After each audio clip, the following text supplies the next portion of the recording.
Council for your attendance and interest today, and special thanks to Councillor Boyle, very interested as an active observer, and thanks for all the information that we've received. It's been very interesting and informative, and again, thank you for your attendance and interest in the third meeting. Thanks to We have live streaming on because we've got spoken to communities meeting.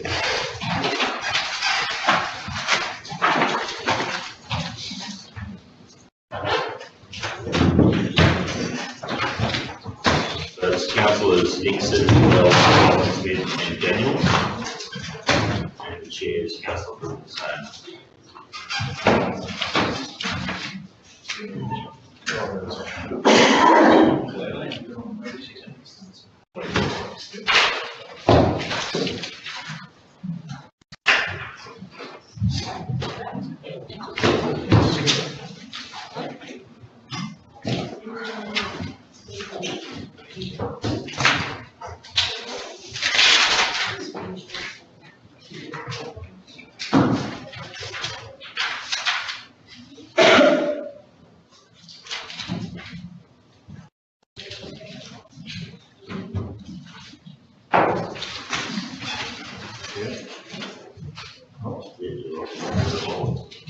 Okay, good morning everyone to the community's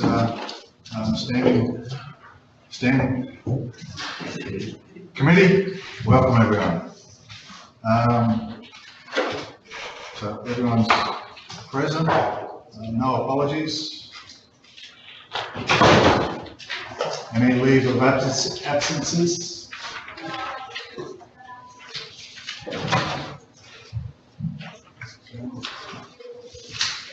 Moving on to confirmation of previous minutes.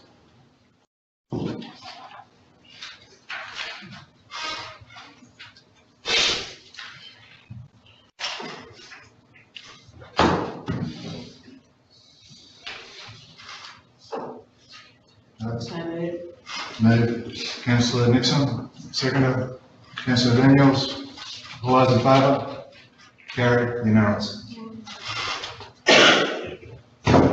Okay, business arising from the minutes.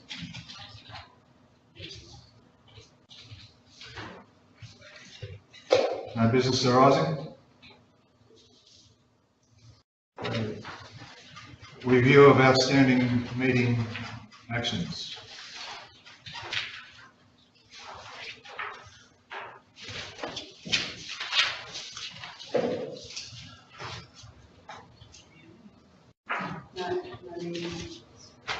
No.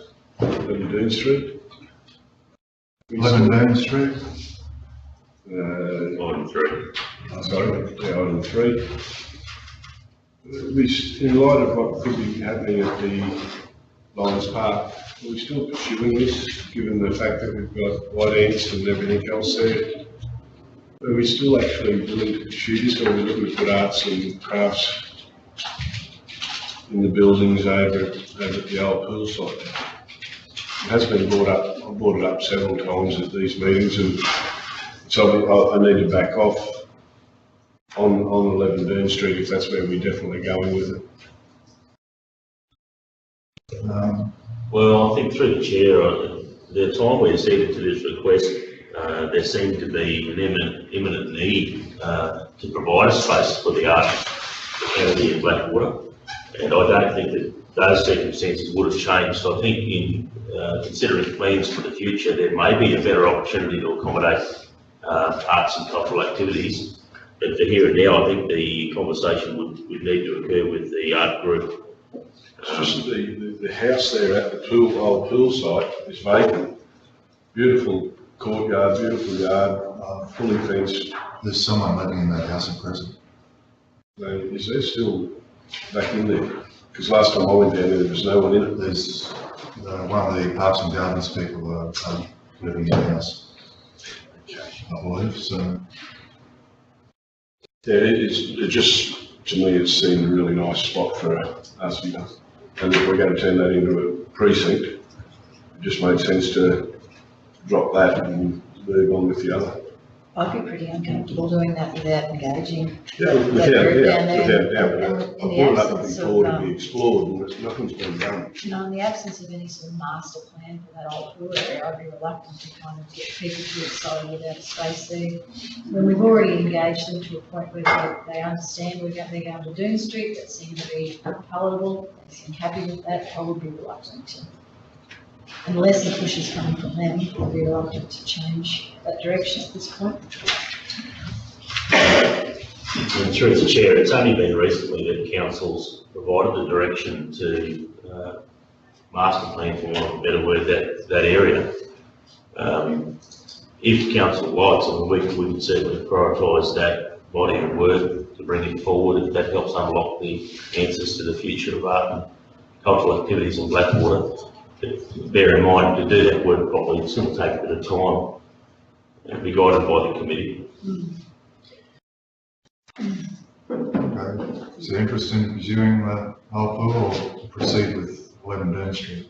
I think we just stick with 11 Doon Street for the time being for that group. It's my opinion. Yeah, if the arts group is happy with that, and it, I mean, it might end up being a temporary space for them. Anyway, there's an imminent need for them to move, and that's available. The master planning won't happen overnight. No. And we were led to believe that it was fairly urgent, reasonably urgent, that they moved from that old premises to somewhere else. So I'd be reluctant to change the course of that conversation now. Okay. The Arts and Cultural Officer, Karen, any comments? Or Luke? Or Luke, sorry. I know the Blackwater Arts Society did investigate the Doon Street location, and I'm happy to move into them.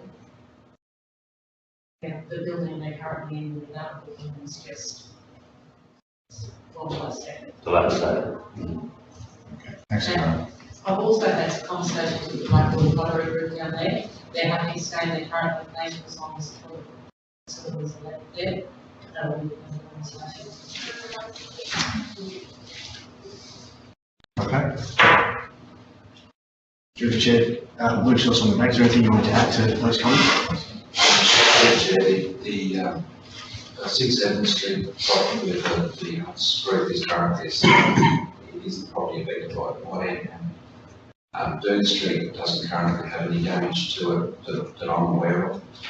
We've been going for a process with the state government to acquire 11 Doon Street. 11 Doon Street, originally there was a significant delay of number of months for them to respond, and now they have figured to buy that property. So we put a budget of $150,000 for next year, which would be to cover the acquisition cost of $140,000. So that would then enable us to use the Doon Street for that, or it is not closed minded to other alternatives for the pool site, which is basically leading on from that to other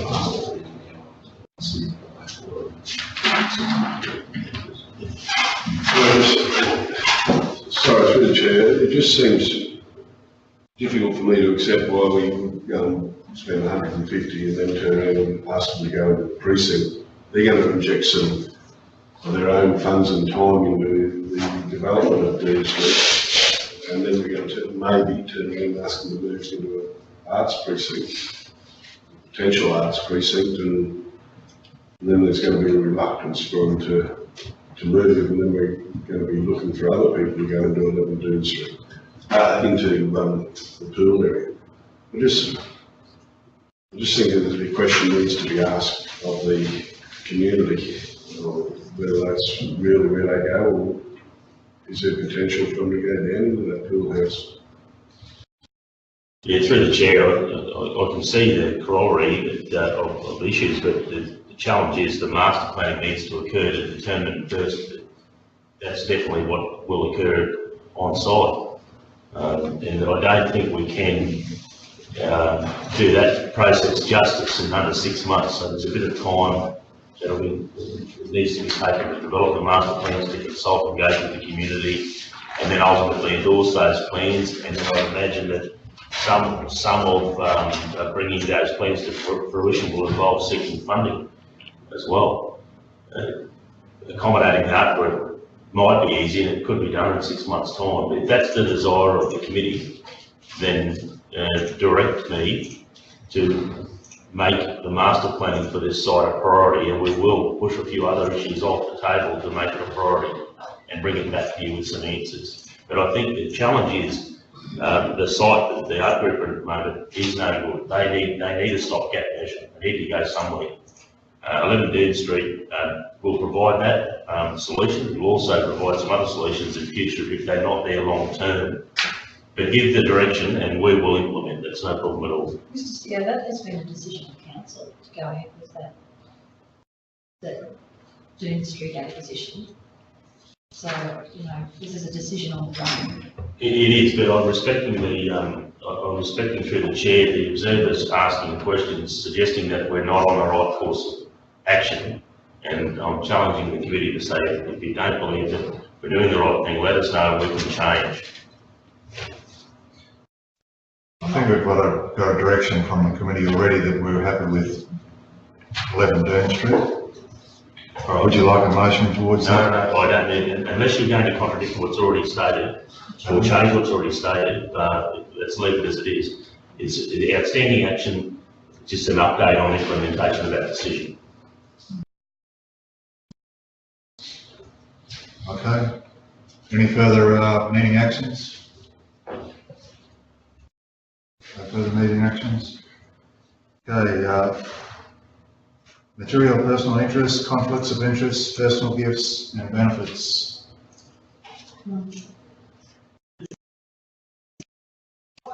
None?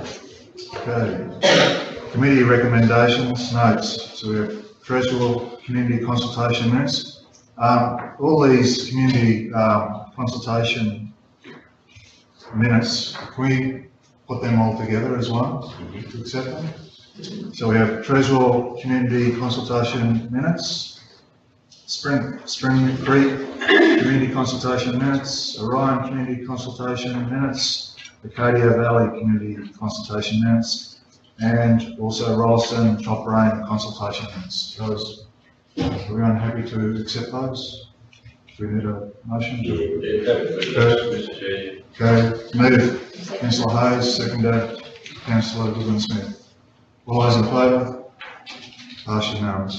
Just for the check, I just had a comment there that I would certainly like to commend our area manager in the Springshaw area, Alison Fiber, for putting that together. I think that was in the spirit of moving the engagement around to different locations, you know, in that area, and meeting people there. The feedback was very, very positive, and that sort of, you know, I suppose flexibility is really appreciated. The more opportunities we get out to different, you know, different road structures, different feeder roads in the region, the better. So I'd certainly like to commend the area manager, Alison Fiber, for putting that together.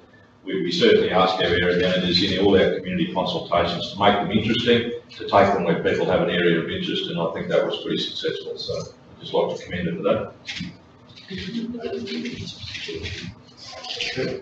Just within those minutes, there's actions by whom.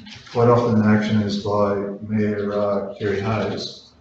Can we have those addressed by the person that's the officer responsible? So. Yeah, good pick up, Mr. Chairman. We will substitute the relevant manager or officer in place of the elected member to make sure that we've got some carriage of implementing all those actions. Yeah, some of those are in the wrong comments, I think.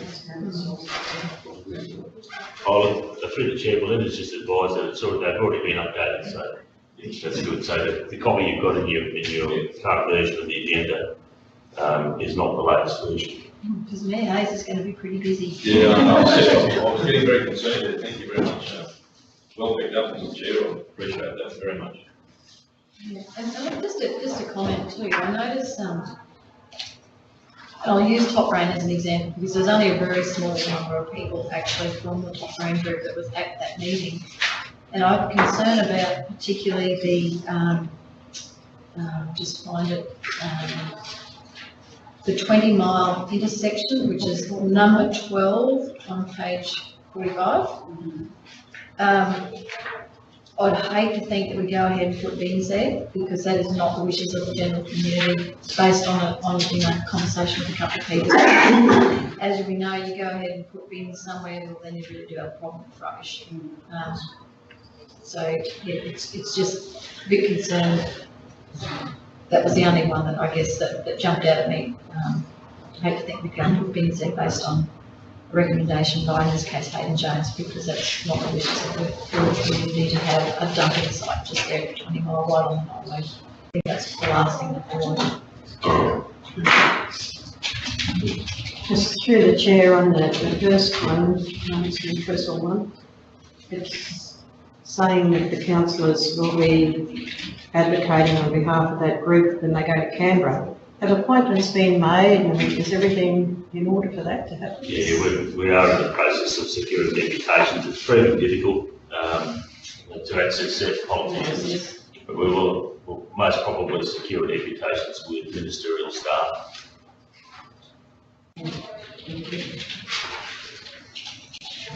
Okay.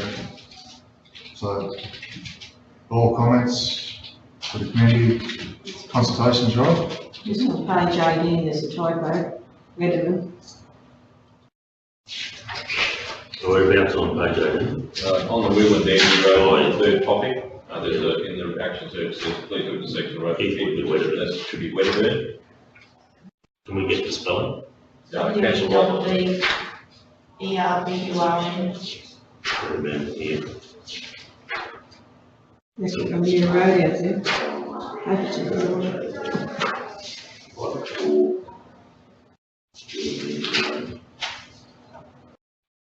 We'll correct that. Okay. Right, moving on, the rate of round 4 meeting. We go through Daniel. Through you, Mr. Chair. Councillors, you'll recall previously we used to send this up as a report, but now from the CHACAC meetings, the minutes just come up as notes for you to endorse. You'll note that in the section 4, the rate of round 4 applications are Gigs and Digs application for $15,000, Gemfest for $3,000, Roots and All 1,183, animating spaces 2,500. The other animating spaces, 2,500, Capella Bakehouse, 1,000, Roaming Artist Retreat, 8,000, CHRC Arts and Culture Booklet, 5,000, Local Marketing Development, 2,000, Artist Training Workshops, 3,258, total 43,000. So we're just asking you to endorse those minutes from the CHACAC meeting. Okay, so have we have a mover to endorse those, please? Move, Councillor Goodwin Smith. Seconder, Councillor Nixon. All those in favour? Carried unanimous. If I can just make a comment in relation to one of the general business items, and I wasn't present at this meeting, and that is in relation to the QREN, the Queensland Rural Regional and Remote Women's Network, I'm pretty sure that's meant to read, and their art competition. Councillor Daniels and I were approached by Bronwyn Reid yesterday, as recently as yesterday, in regards to gaining support from council in relation to hosting or supporting an art competition. So that's something I think, and even sponsoring. So I'm pretty sure Bronwyn will have some correspondence to council within the next 24 or 48 hours in relation to what they might be looking for from council, and if there is an opportunity for council to support. But I think it would be a great opportunity to promote art and culture and craft within the region, and a great opportunity for our council to be seen to be supporting this event. So I guess we can pursue that conversation once we have a bit more information, but just flagging if that might be an opportunity. Okay, moving on to communities. Mosquito management, I'm guessing, so we'll go through Daniel. Thank you, Mr. Chair. I'll just invite Kirsty and everyone else who might be presenting this as well. So this is a report to update our mosquito management plan. So we'll to be endorsed by you today and extend out to 2020. So the plan was superseded, this is the superseded plan of the original that was prepared in 2009. And there's quite a number of best practice updates that have been included in here, and something that's probably fairly important for our region given the current climate. So I'll hand it over to Kirsten to detail some of this for you. Through the Chair, thank you for the opportunity to present the Mosquito Management Plan 2017-2020 for you today. The plan, as Daniel discussed, incorporates the latest science and advice and innovation from Queensland Health to ensure that Central Highlands Regional Council remains current with industry best practice to deliver prevention education and mosquito population control as sufficiently as possible. As outlined in the report, the latest proposed plan is an update from the last plan in 2009. Council is now armed with better knowledge about our techniques to manage mosquitoes, such as biological control, monitoring and public education. We want to educate the community better in terms of mosquito management, to take a more holistic approach to managing health risks of mosquito-borne diseases. So new technology that's been released means that we can shift from setting mosquito traps to check for numbers that may trigger in blanket fogging of affected townships to more advanced trapping methods, which captures mosquito species of interest. So the important thing to note there is we do recognise that there are issues with blanket fogging, and we want to move to a more educated sort of way of addressing community concerns. So within the mosquito management plan, there are 3 key objectives, which were identified as essential components. Early identification, so surveillance, prevention and mosquito control, the use of mosquito traps. Number 2 is education, so public awareness and education through house-to-house visits. And then research and partnership, so research, communication and collaboration with Queensland Public Health Unit. So it is important to note that the development of the mosquito management plan was developed in consultation with internal and external stakeholders to ensure a collaborative approach. Further, the implementation phase of the plan, if adopted by Council, will ensure that stakeholder engagement with the public occurs at a transparent and communicative level. So we want to ensure that the community are educated, and we plan to engage with the communications team once we get approval from Council. And it is important to note that the Environmental Services team are proactive about mosquito management, and the plan is to be reviewed annually to ensure that we're still prescribing the best practice in mosquito management. Okay. So any questions? Just, excuse me, through the chair, dengue, Ross River and Barmah are all notifiable diseases. Have we had any reported in the last 12 months, for instance? Yes, yeah, they state government through the chair issue a communicable notice every month, I think it is, and there's usually a list of how many patients have been diagnosed with those diseases. And I know that there has been a number, I can't give you stats, but that's actually, that'd be interesting. We could report on those stats and provide that information if councillors are interested. Through the chair, I might ask Perry up the back, he's got a wealth of knowledge in the front of his mind, and I'm sure he'll be able to add to that comment. Yeah, sure. Through the chair, the average is about 3 months region for our region, Central Highlands region, pronounce it correct. So, Chair, I just does a plan say we're not going to do spraying or misting, fogging at all? Is that what the plan says? Through the chair, the plan stipulates objectives of how we're going to manage mosquitoes within the area. So we're not eliminating the use of blanket fogging. It is almost like a last resort method. So we want to educate people better. So if the plan was to be adopted and approved by council, we would like it to be rolled out in line with the mosquito season. So, September, October this year, and also when it starts getting warmer, so the breeding of these. And how would you see the plan being implemented in regards to baiting? Do we still use egg bait, other things in regards to water, killing larvae? Yeah, through the chair, I might have to divert to Perry. I need to hear that again through the chair, sorry. Do we still do egg baiting and larvae? We're trying to extinguish or minimise larvae in water holes, ponds. I'll give you the backstory to this line.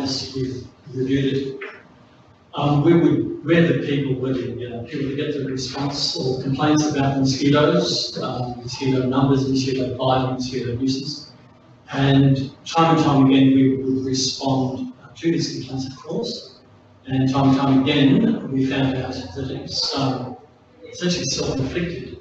So the mosquitoes of interest are the ones that hang around and breed in pots and pans or around humans. So the Strychnine is Albopictus, the main species of interest.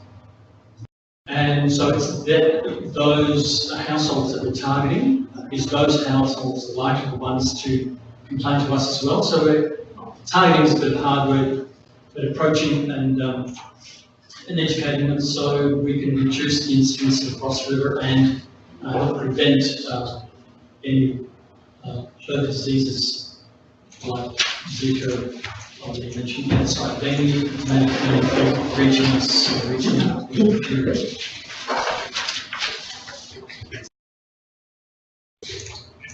So are we still do baiting then?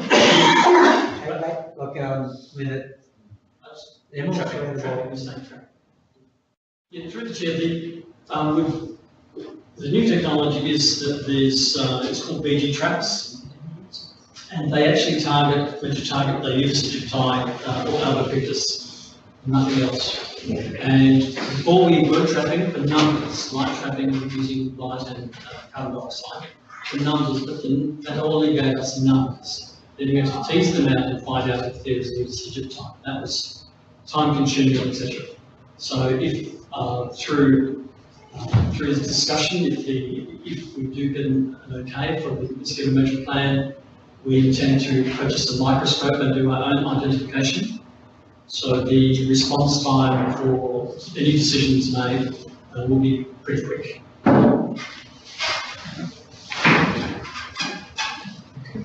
Within the, just pointed out to me, within the plan, adult sizing, space sprays, misting or foggings within that, but also the trapping as well. Is there any further questions? Just previously on, not long ago, we used to use bait in water, so I'm thinking about ag baiting now, so instead of misting still there. And it's a last resort, and that's what we do. We do normally trapping, identification, what you're after, and then you might do some spraying for that. In the old days, we just telephone fogged around the place, and everybody with any sort of asthma or any other respiratory whatever copped it as much as any of the poor old Aussies. So, but I'm just thinking is that there's probably, there has been, as I said, a push, and certainly was in the early 2000s for us to do some baiting of larvae because of our proximity to the irrigation scheme, and also because of, you know, the number of, I suppose, natural basements which are held as well as outside of household control. So that hold small, small ponds and are perfect breeding spaces. So I still haven't got an answer, I suppose. Are we saying now we have an alternative to the ag baiting and larvae control is now when they hatch and are airborne, we're now going to kill them with attract them to a light that's not from out there, is it all? It's important to differentiate the mosquitoes of interest. The ones that at the moment we have Ross River in our region, I dare say it's not all mosquitoes that eat because would be infected. It would be a carrier of Ross River, but the statistics show approximately by average three a month. Yes, they do. So we're trying to target those specific mosquitoes. We could never, in our region, eliminate the other mosquitoes, the Scotch Greys we're familiar with. It's impossible because we've got riverine systems throughout town. Getting to all those little locations where they breed, the Scotch Greys breed, would be impossible to put the other side in.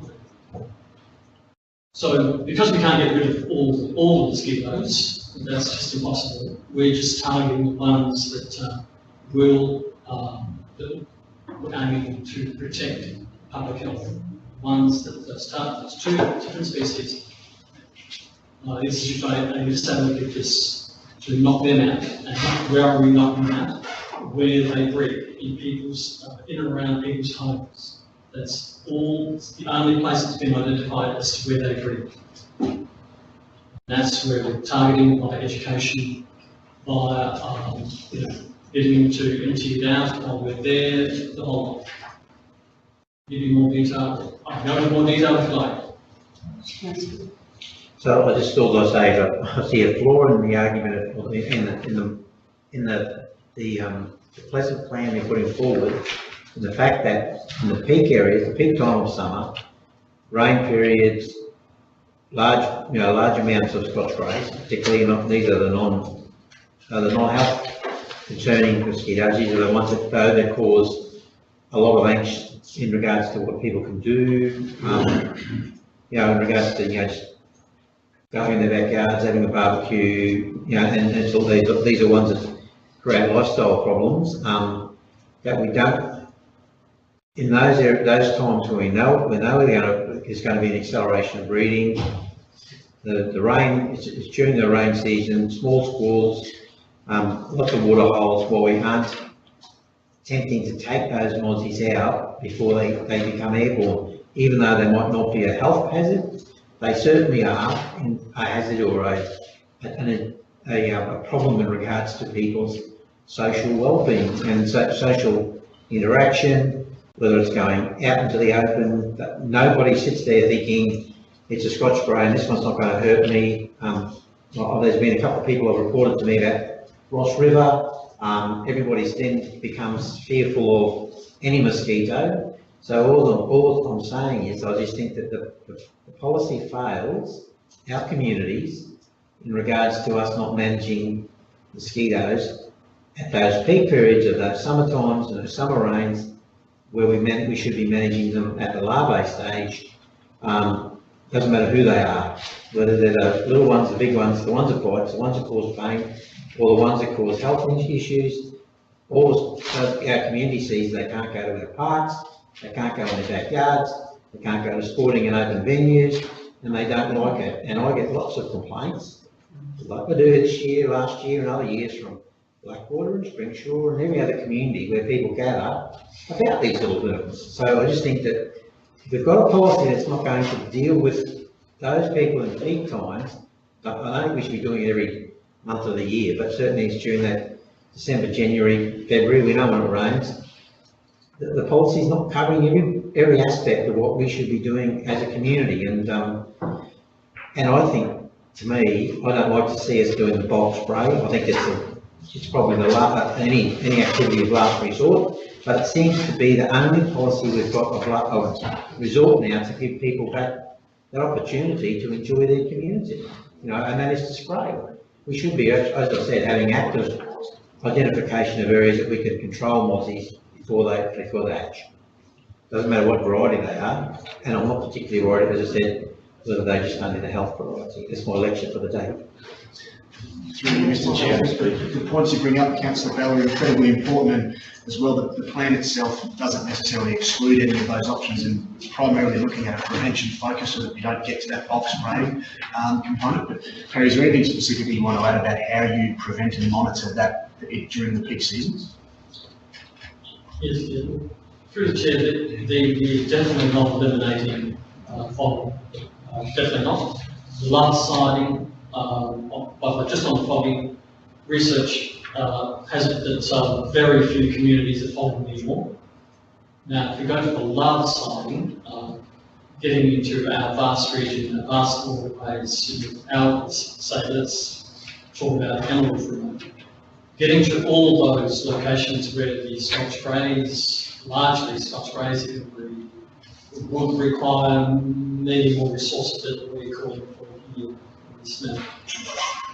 A lot more resources, a lot more.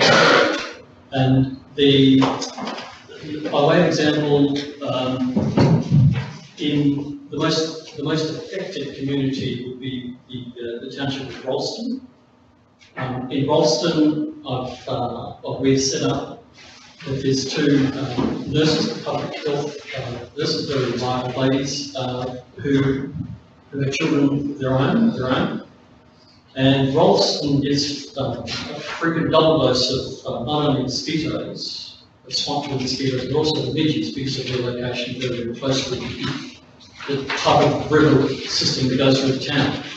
So they're a red flag to me. They would call us and say, hey, it's getting really bad, can you do something about it? Now, last season, Ralston was the first town to be in fault because there's only one way to deal with midges following.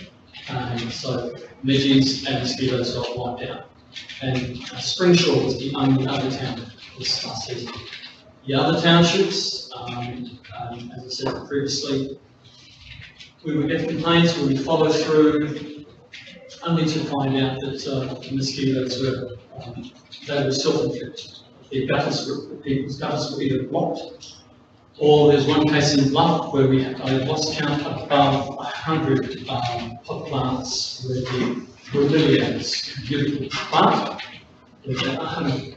Oh, that's right, I lost count past 100 pots of bromeliads. Very lovely to follow every pot of those plants and as a potential breeding site for these medicinal plants. So we had to, we walked, yes, tourists. We walked around the 1 acre allotment, I think it was, rather large. And not only those pots were an issue, there was feeding troughs for animals. There are other bits and pieces, and what have you, all capable of holding water, they were, all capable of breeding mosquitoes as well. So, again, self-inflicted. Other newest examples. So, it's a species of interest again that we need to target, because that's going to get them, that's going to make them sick. The others, I acknowledge the social issues, they are a nuisance, but it is Queensland. Through you, Mr. Chair, if there's an opportunity for us to adjust any part of the operational side of this plan, happy to take it away and reevaluate that and bring it back before the committee. Yeah, through the chair, I think Councillor Bell's calling for a more assertive approach to prevention. And coupled with that, and it is referenced in section 3.7, we probably need to make sure that we are doing enough in that public awareness and education space. So what is the mood of the committee? Would you like us to make some amendments? Are you happy to adopt in principle subject to those amendments? Or are you happy, would you like us to take it away, make the adjustments and bring back to the committee? What's the direction? Just through the chair, just one comment. Like Terry did say that Harry said we're working on any complaints that go forward. And there are complaints come, I know I'm on the health committee in Springshaw, and that's where they usually come through. But I know that there are mosquitoes there at odd times, not just in those summer months. So, like, I think that probably we have a Bohemia bulletin there. I think it would be good that it covers Ralston and Springshaw, and if you've got complaints coming from there, it would be great to put some publicity in there about, you know, ways of prevention, because that's really why I asked about those diseases in the first place, because I had heard there were some in those areas. So I just, you know, think that there's an opportunity there to take it forward, but I still back up what Councillor Bell says, because you take a baby out and gets bitten by a Scotch grey or some harmless one, it still brings up a big lump and an itchy lump for that baby for a fair bit of time. So I just think that it is a social problem as well as a disease-borne problem. So we need to have a wide variety of things to eradicate them. So moving forward, are we happy to endorse it, or would you like it brought back before us? Well, just personally, I think the policy needs to have something in there that deliberately looks at where we're going to actively look at, minimising the ability for larvae to hatch. And I mean, I just think that the whole life cycle of the mozzie is something we're talking about here. That's about, yeah, people fix up their backyards so they don't breed, and you know, we try and get rid of and eradicate as many of the water holes or the places where they might. That's good. Community education, great stuff. But then there's this, we seem to have a policy now that's a missing part, between that and when they take wing. And I just think that what we should be doing is saying that our policy should be embracing whatever is modern and new, and I know what Brisbane City and others do with helicopters and baiting, and they do, you know, and the millions that they pump into those types of activities. You know, we can say that there's a lots of water holes around here, but gee, a lot of those coastal areas have a lot of water holes too, and people are really trying to attempt to get to this, you know, as I said, a full spectrum of a control or, you know, at least management of the Mozzie. So I'm just thinking that we really need a policy that covers that area, and I just think at the moment, it's a bit of a vacuum there, and I'm happy with the rest of it. It's just that part to me about that larval stage, and we're not adequately saying we're going to manage it, watch what other people are doing, trying to control Mozzie before they get to the wing where we can, and where it certainly has no great environmental impact. But as Councillor Nix is saying, you know, I mean, I think, you know, a single bite of any mosquito on a young infant at any particular rate can be infected, causes just as much, can cause as much pain and infection to, you know, a young person as what some other stuff might do. So I just think that these are little pests that we can control and should have that stage as a part of our management plan. I just think we're missing it, that's all. So I'm happy with the management plan. Other than that, I just think it's, as I said, it's inadequate. In saying that, we'll look at and continue to deal with Mozzies at the larval stage. And just to wrap up, and you asked the question, should we pass this as is? I think subject to those changes, I think that Daniel can do that without it coming back. I think you've got the message loud and clear. It's a great document, there's been a lot of work put into it, so I just think that you've got the message of what needs to be added. So I just think that we could leave it to Daniel to make sure that those eradication or control things are measures put in there. So I'd say that I'm prepared to accept it with those minor adjustments. Can we have a move of that, please? Move Councillor Goodwin-Smith, seconder. Councillor Nixon. All those in favour? Pass unanimous. So what we've done there, Mr Chairman, just for Melinda's benefit, is we've adopted the mosquito management plan subject to an amendment to include resourcing and operational approach to minimising the ability for larvae to hatch, something along those lines. So that will impact on section 3 of the plan. And for completeness, once those amendments have been made, we'll circulate a copy of the plan, so you've got a copy.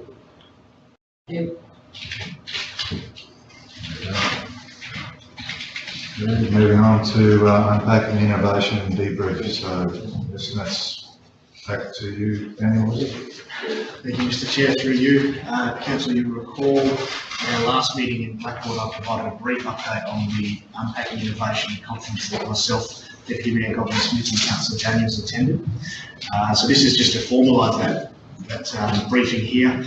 There's a short, I won't go through the details of particularly what we spent the 2 days doing, except for the particular areas around the workshops, which were included in the 2 days. They were based around open data, digital disruption and contemporary business model innovation, innovation by design, people, place and policy. A lot of that information is having quite a large impact on some of the work we're doing in communities as well, in particular around our livability strategy. Challenges to innovation, innovation for inclusion and empowerment, creating a digital ecosystem, bringing the innovation partnership to life, and regulatory framework around not only innovation but local government and how that's impacting other levels of government as well. The key learnings from the 2 days, I've pieced down 2 in particular there, and both Councillor Daniels and Councillor Goldman-Smith have assisted in contributing to this. And the first one was to just begin in whatever that innovation journey the local government might seek. Part of the message was that whatever your original plan is, and no matter where you start, soon after that you'll find yourself on a different trajectory. And most councils, and not only councils but most other organisations, have done that, and in actual fact have been more successful than they originally planned just by beginning.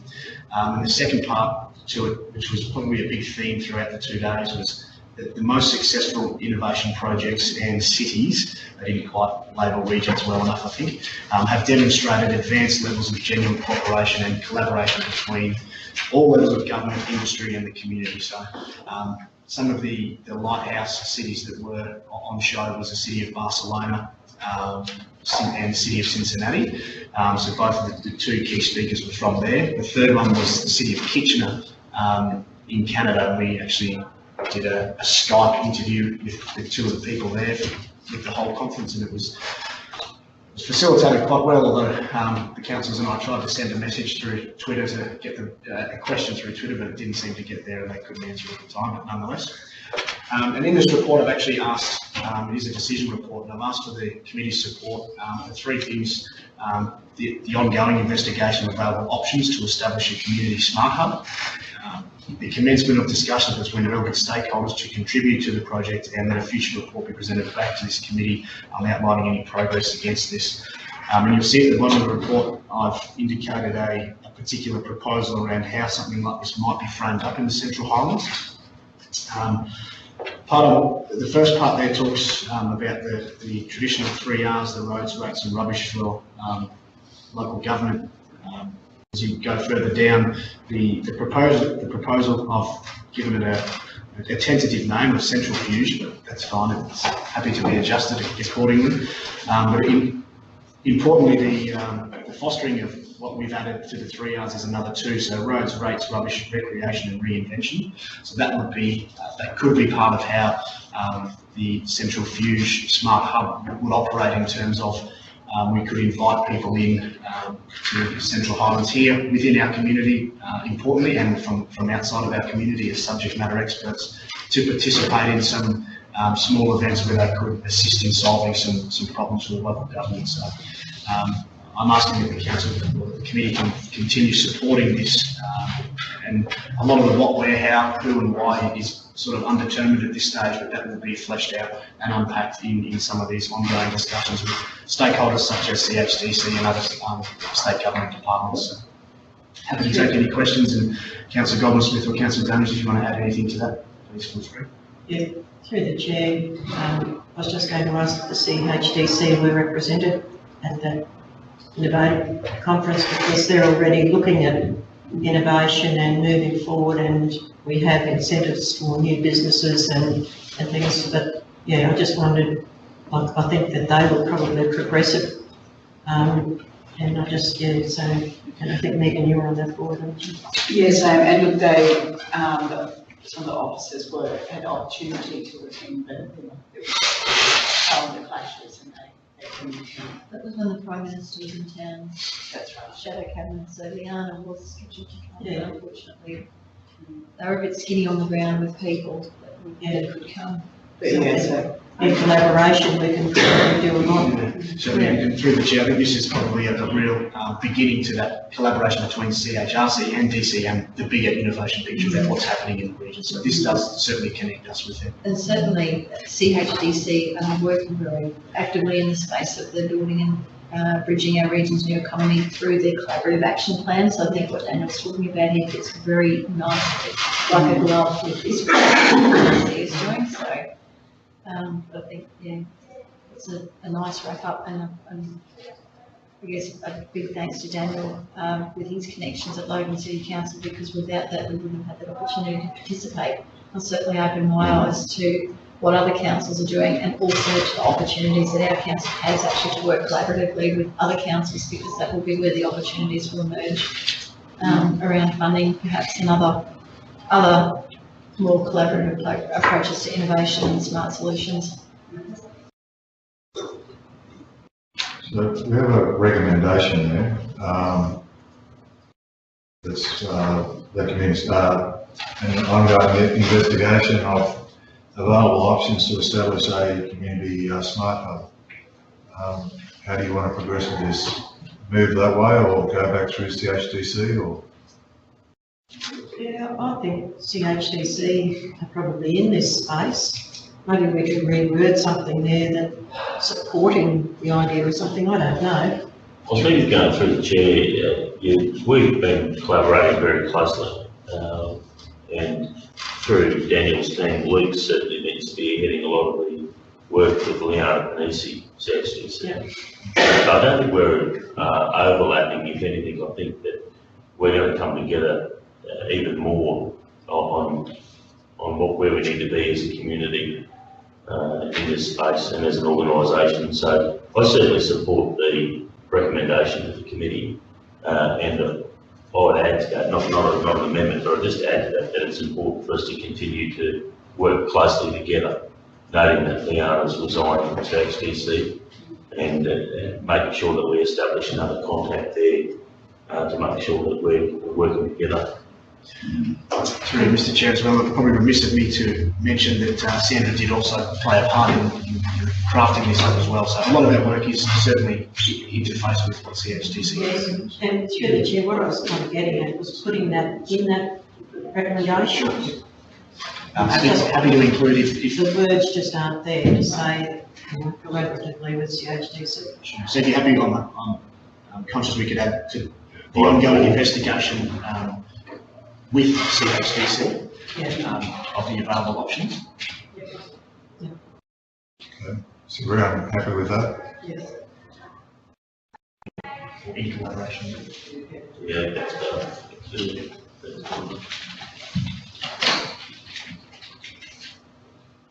Okay, and I have a mover then, please. Move Councillor Goodwin Smith, seconded Councillor Daniels. All those in favour? Carried unanimous.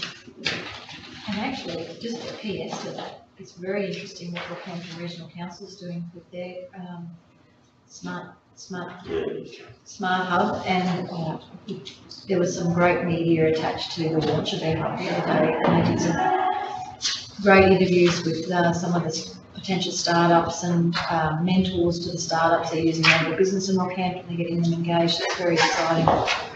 I don't have the social media site in front of me, but they have actually got a site dedicated to what's actually happening in that engagement space. So,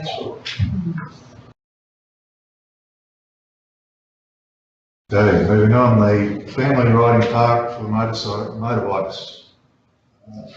Daniel? Yeah, thank you through the chair. In the absence of Mark, I will talk through this one. This is just an information report. We were conscious we could have included this in our operational report, but I understand there's been some work over a number of years here, and it was a real opportunity to provide a bit more of a detailed update.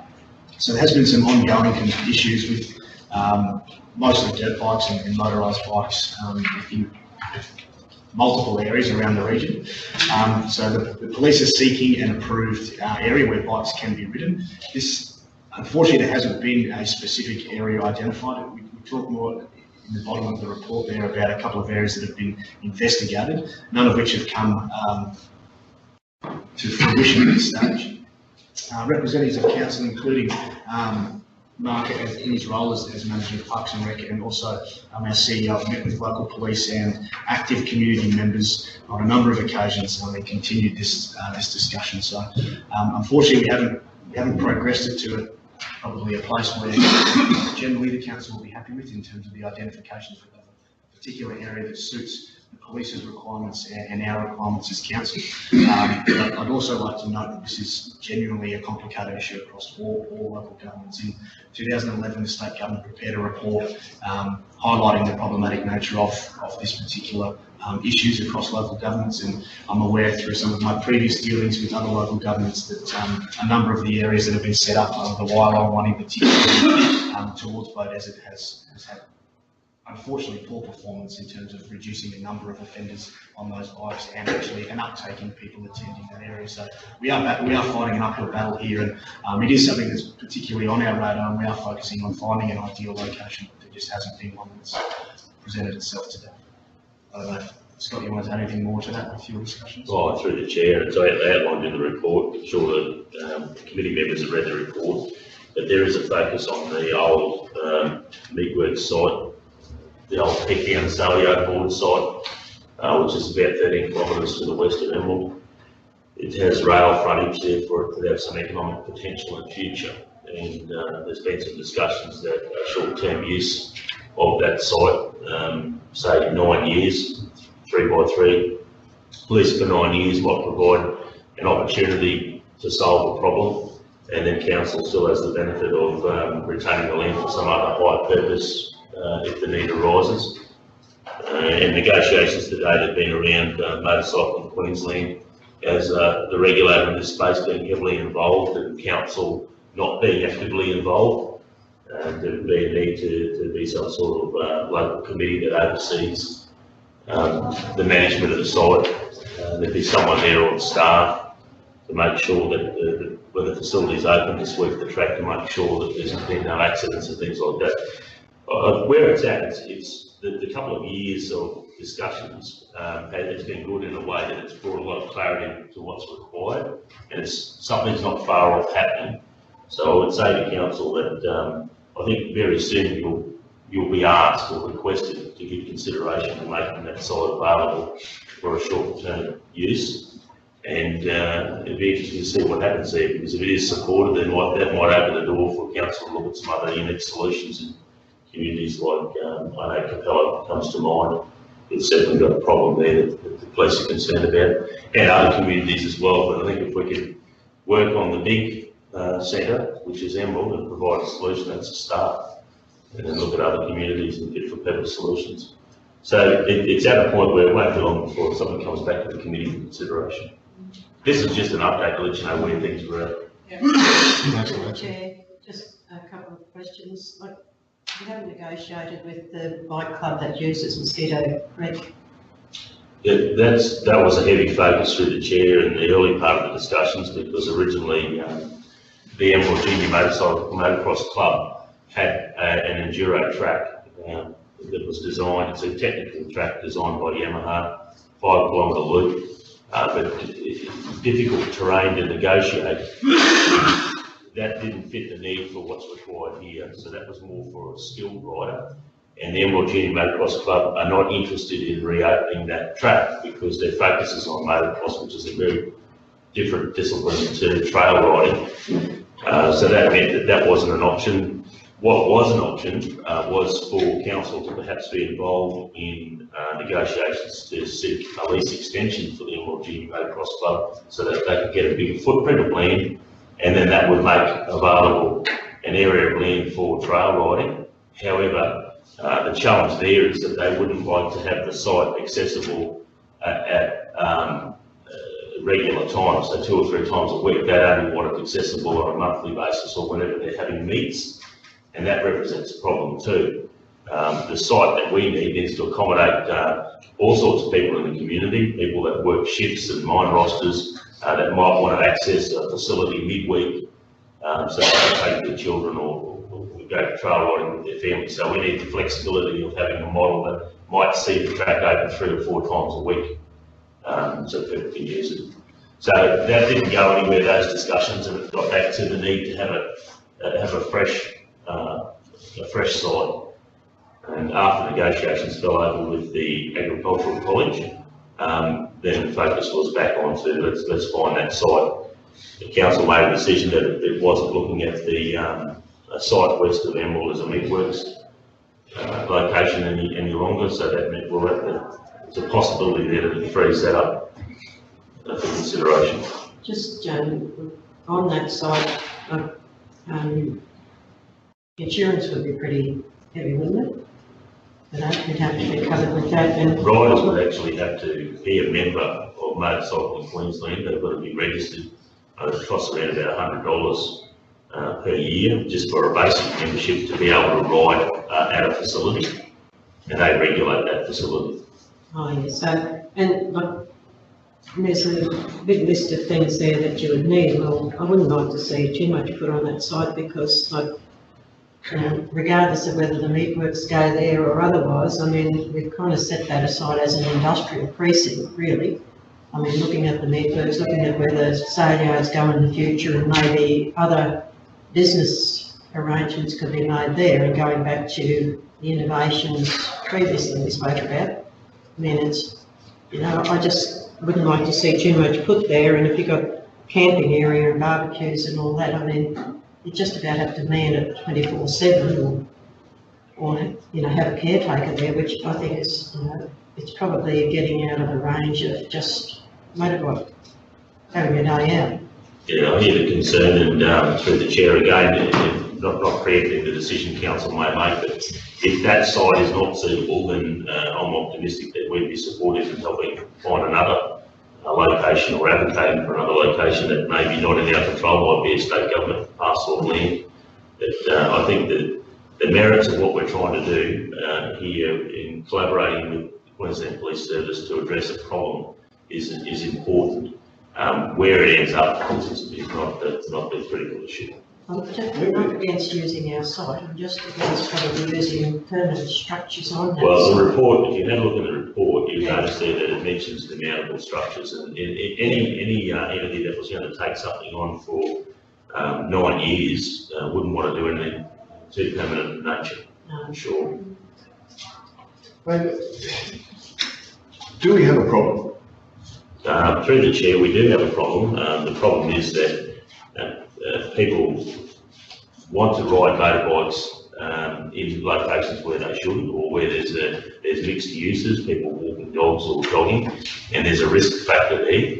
The Queensland Police don't want to, I suppose, they want to solve the problem. They want to police the problem, but they're also aware that if there's not an alternative, no, not at all. Our council's got a very good cooperative working relationship with the police, and they've actually came to us and spoke to us about their concerns, in that they can put the full weight of the law against offenders.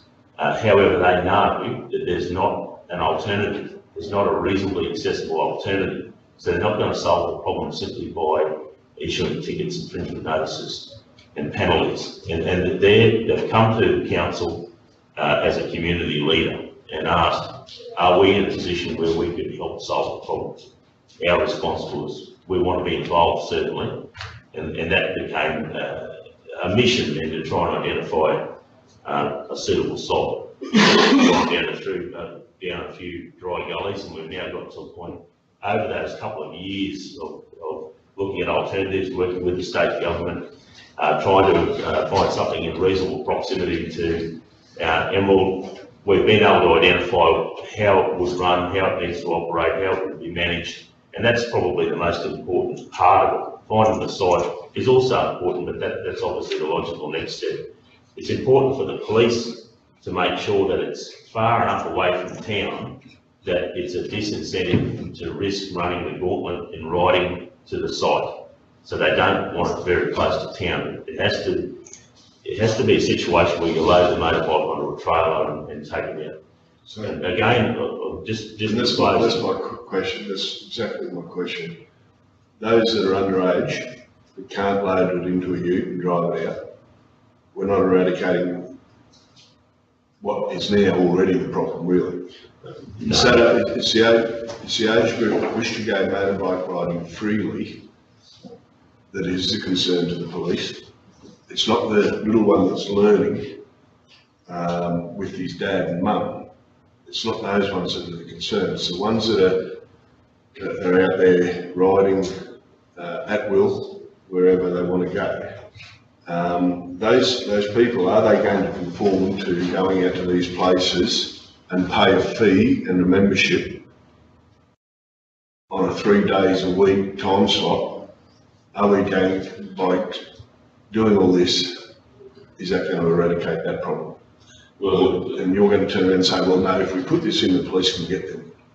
Well, I will say that because that's the honest answer. Through the chair, the police have indicated that. So my question is, are we solving the community problem? Well, I'm trying to answer the question. You're not letting me speak, but through the chair, the police are saying that if there is a viable alternative, then they will apply the full weight of the law to people that break the law. So they have 2 motorbikes already, and they're able to pursue people that break the law. They are cognizant of the fact that there are dads down there trying to teach their little tackers how to ride a Kiwi 50, and they're not causing any problem. But they cannot turn a blind eye to that, because that is still breaking the law if they're riding in a place where it's prohibited, aka in the Goa River. So they're saying to us, if we can solve this, help solve this problem, partner with them to solve this problem by finding a site where this can happen, then there's no excuse for people to break the law. So that's the sort of, I suppose, path we've been on. It is quite normal and common for councils to work closely with the police services on community problems, and this is no different. It's early days in some respects. While it's taken a couple of years to get to where we're at a point where we want to come back soon with a proposal, a community-led proposal, not driven by the organisation, and then the council, through this committee, can consider it. You can say yes or no. If the answer is no to the site we've identified in this report, well then the question will be, is there an opportunity to help support through advocacy a state government site, or is there some other land? But it might even be that there's an economic development potential here too, because there's many places in Queensland where successful businesses are operating that provide these services as well. So there could be an incentive role that we can play to have a privateer of a solution. But this is a community problem. We're community leaders and we're working on it. And as I said, this is an update report, just a status update. And that was a request by the committee. So we don't need to solve it today. It's just about letting you know where we're at.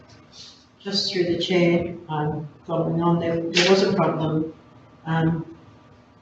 with the rifle range reserve, and the police were out there constantly getting people out of there. They were doing a lot of damage and leaving a lot of rubbish. They also were along the river, creating problems there with erosion and also just really not allowed to. You might notice that there was a fence put up along the river to stop that. And just to back up that this site out there, well, it may stop some people that far out of town, but if you go out there and have a look on the opposite side of the road, they're already out there. On the road reserve, on the right-hand side, opposite our block, there's tracks everywhere, and they're going on private property out there and creating a problem.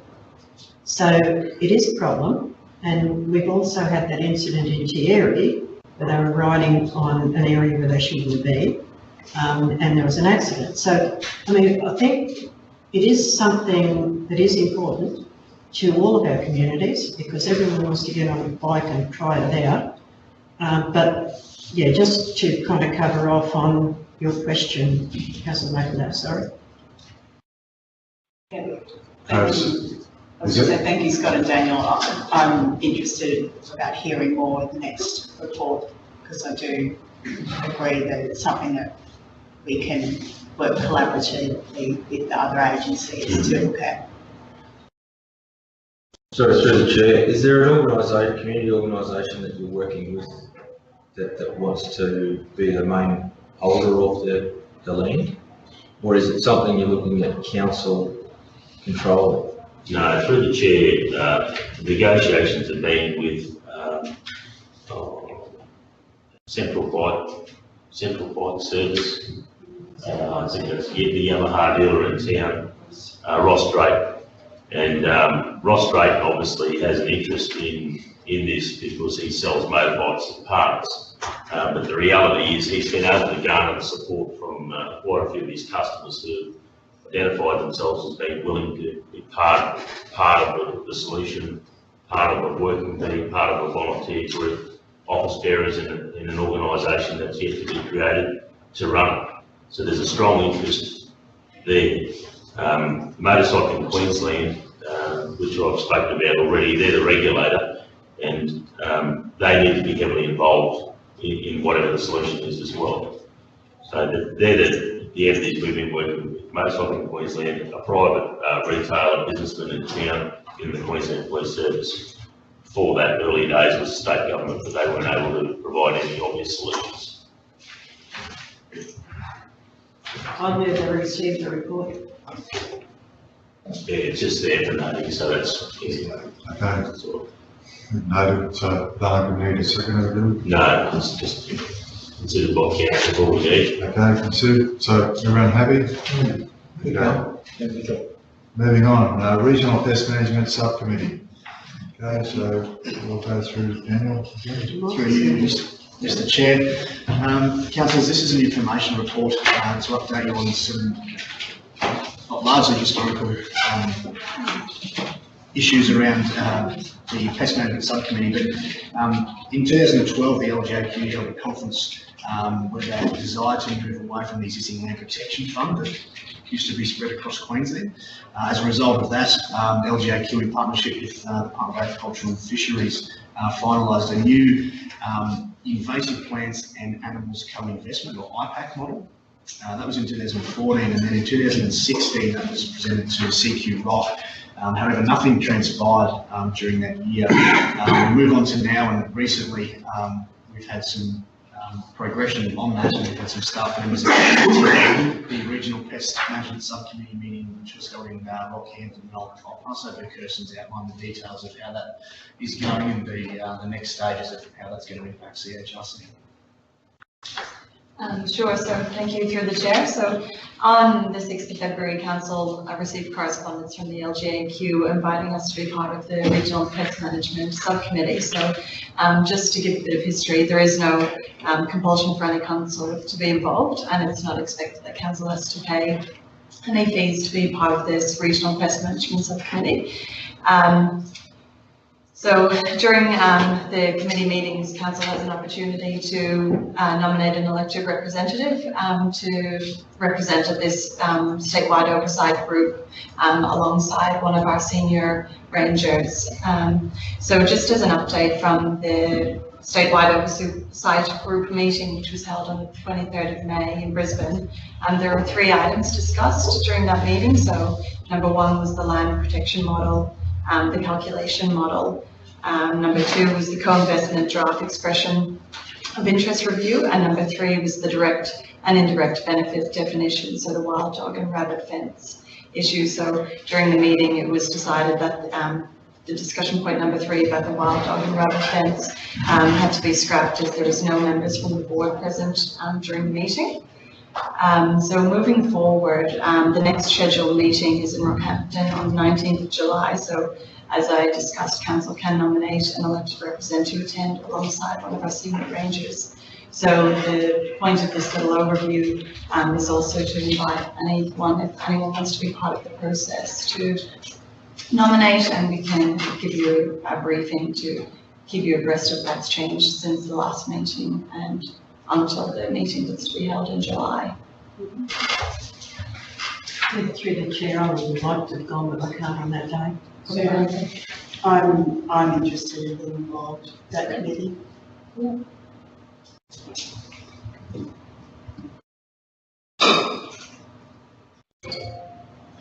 So you're going to go, maybe, Can I just make a comment, please? Yes. Just if you're going to that sort of meeting, pest management, can you please raise the issue of weed distribution through the stock routes, please? So it's become quite an issue. There's prickly acacia all through, coming up all through the stock route from Emerald through to Ralston, and it's actually on where the cattle travel, so it's not a truck. Yeah. I think so. And the last thing we really need is the likes of prickly acacia added to all of our other weeds that are not managed. Thank you. the prickly acacia was the top one that we were supposed to be looking at for eradication for the last 3 or 4 years. Through you, Mr. Chair, as well, councillors, in our next standing committee, we'll be having a report on the stock routes and a bit of an update there, which will include some of the pests. So we'll have a bit more information for you on our current situation where we're at now and how we're going to progress with this. Does that include TMR roads? Or just our stock route channels? Stock routes. Because I've raised that before about the issues of some of these, especially prickly acacia, and because it's on a TMR road. I've had discussions with our state member about it as well. Nobody does anything about it. And there's plenty of prickly acacia I can take and show you. Show you plenty. And there's serial pest in one, see if I can get him declared too. Serial pest in my neighbourhood, but I'll see if I can get him declared. He's amplifier anyway. Loud music of a face, heavy warm. 2 o'clock. Through the chair, Councillor Massey, we can follow some of those particular locations down ranges, regardless if it's a TMO road, they still have the remit to use our spraying to control that, so. Okay. The stop routes is a different issue. Yeah. But I need to refresh my knowledge to the chair, but I think that some of that government stock levy is to go towards best plant management. So we need to make sure that we're applying for those grants as well. Have a look at the state act on stock routes right now. When things might be changing.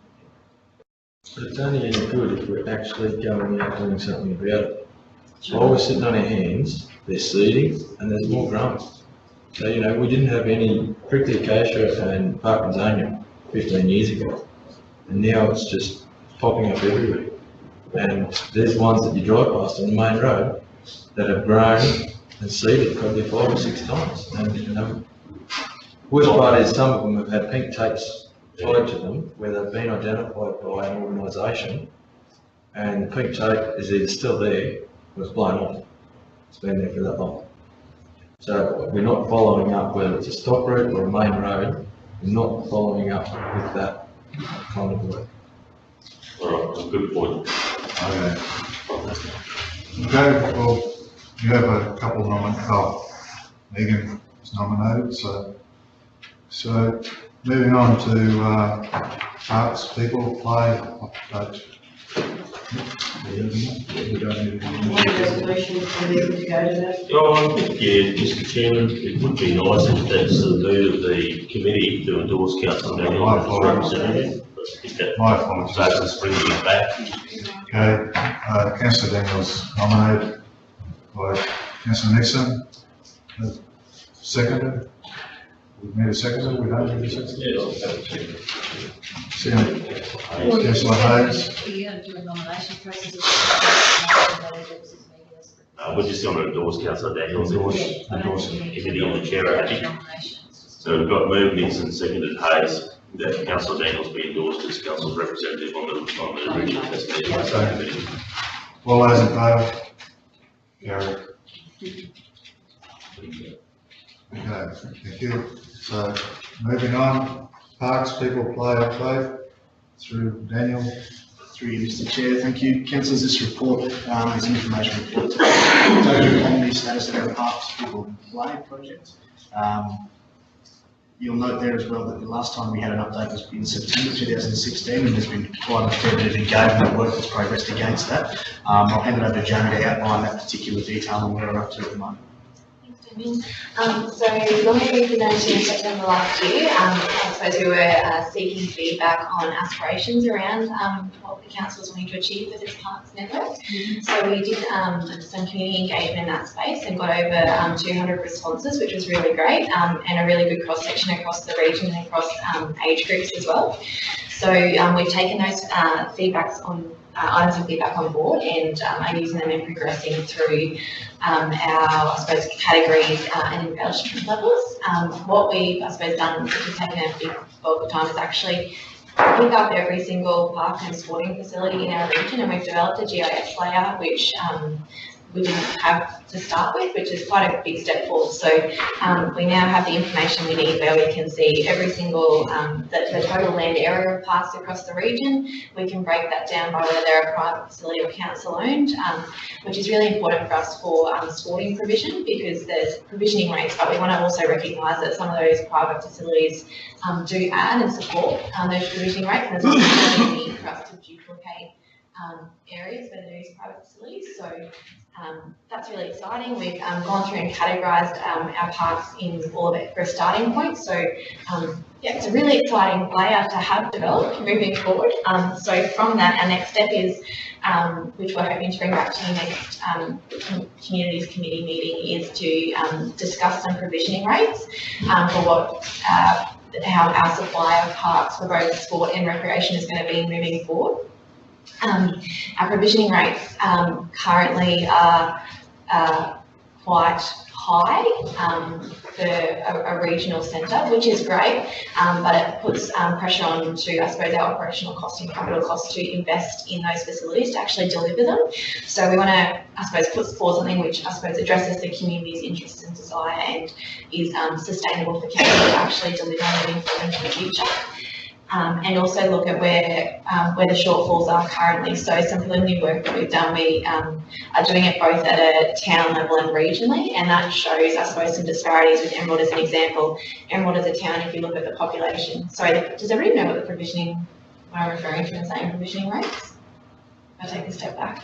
Okay, sorry, so it's like a per hectare amount per capita. So they're normally like 2 or 3 hectares per 1,000 persons, and you figure them out based on population today, and we're growing to make sure that we're planning for our recreation or park network moving forward to address population growth. So, for example, we've looked at Emerald, the sporting facilities, and as a town, it's undersupplied, but when you consider it as a region, we have a sufficient supply. So essentially that's showing that some of our smaller regional areas or regional communities have an oversupply of current sporting facilities. So things like that we'll present and try and figure out the best way forward that works for everybody. And I suppose most recently our engagement we've done has been at the council stall on the show circuit. So we've got, if anybody had the chance to see that, we had a big display which showed our park network as a region, and we want to try and push that message that our park network is a network across the region, and it doesn't necessarily function on a town by town basis. It is all integrated to deliver region-wide. So we got some really good feedback from that. Some comments that people didn't realise certain towns are part of the Central Highlands. So that's a pretty big education step forward if we can start to break down some of those barriers and get that education, or I suppose awareness around this is the number of parks we actually have, this is how far our budget stretches to maintain these parks, and create that awareness will be a big step forward for us to try and, I suppose, move to a bit more of a sustainable model in future. So that's where we're at and that's where we're going. So hopefully the next meeting will have a bit more discussion around provisioning rates and how everybody wants to proceed forward with those. Sounds good. So any questions for Joan? My questions?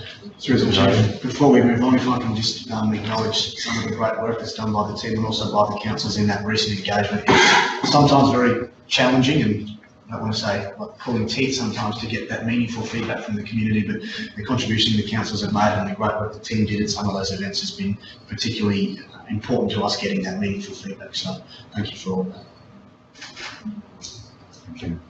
Can I just say that, Jamie too, sometimes the planning spectrum of how many parks you should have, particularly neighbourhood parks. Yeah. Their size and shape has changed. So the 80s and 90s, there was always this, I think it's take 10% of bloody heavy developers, like, all sort of money in good. And a lot of that changed. You could sort of take some, contribution size changed, but when we retained a lot of those, we had lots of little subdivisions of little point parks in the middle, and sometimes you wonder whether or not they good or bad. But I think the whole planning, I think the planning experience and the knowledge that we've gained over the last 20 years of what's happened in communities is probably now worth having a good review of. And I think this is very timely. Because I think some parts of Emerald particularly, some of the development I think haven't been taken enough, and there's some places where I think it's a big long walk, or it's really hard to get that neighbourhood setting as opposed to the more of a sporting regional localised size space, and then and then we can go from there. So have we tried to draw on the schools? Are they participating in any of this open space types? The schools, they've all got great facilities, but they've tended to lock us out, or depending on the particular principal at the time, whether or not we could get in and out. I just wonder whether or not we needed to sort of continue that fight. I know we've been doing it for years. It's definitely something that I think would be worthy to pursue because there's a lot of facilities there that I think you can pretty much say are underutilised.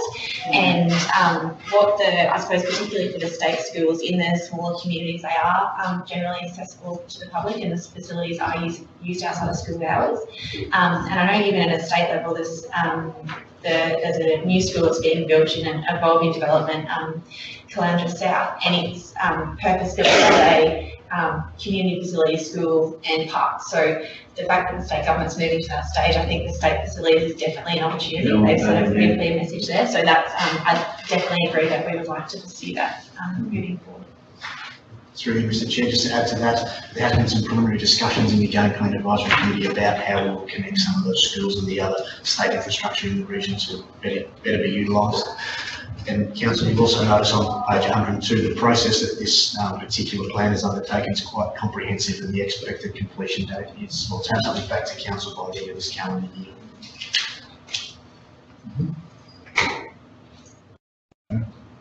No further questions, comments? Okay. Moving on to the discussion paper, better mine rehabilitation for Queensland. Through the Chair, thank you. Councillors, this report has come at a timely opportunity. The Queensland Treasury released a discussion paper, better mine rehabilitation for Queensland. The opportunity for public comment on this paper closes on Friday. So our planning team are particularly keen to get something together, and I know they've already mostly completed that, but this is our opportunity to feed some of that information through to you and get any comments that you'd like added into our submission. So I'll hand it over to Kirsten now so she can detail that for you. Through the Chair, I'd just like to say that due date is actually Thursday, the 15th of June at 5 p.m. So basically the proposed policy document is the key component of an integrated mined land management framework with an additional inclusion of 6 proposed delivery elements that need to be addressed in the submission. So there's 2 components of the discussion paper. One is the policy and then the other component is the 6 delivery elements. So the 6 of these include number 1, which is introducing life of mine plans for site-specific mines. Number 2 is the regular monitoring, assessment and reporting. Number 3 is enforceable requirements for progressive rehabilitation. 4 is clear completion and sign-off requirements. 5 is performance-based incentives, and the last one is good quality data for policy and regulatory implementation. So just in terms of a bit of background, so Central Islands is fortunate to have 10 operating mines, 2 in care and maintenance, and several at various stages of development. So we're well acquainted with the benefits that mines bring during construction and operationally. However, we haven't been in the position to experience the benefits that may be offered post-closure in terms of the rehabilitation and reuse of these sites. So this discussion paper is really an opportunity for Council to proactively plan for the next phase of mine rehabilitation and post-mining. So we're working on that submission. So we welcome any feedback or any comments that anyone would like to contribute. Just noting that we do have to submit by 5 p.m. on Thursday. Councillor Alexa. Councillor Rob first. Councillor Rob. Just to let you know that I went to Professor John Roll from the CQU he's doing a study into the post-mining land use in central Queensland, and I went to a meeting in Blackwater on the Thursday, the 1st of June.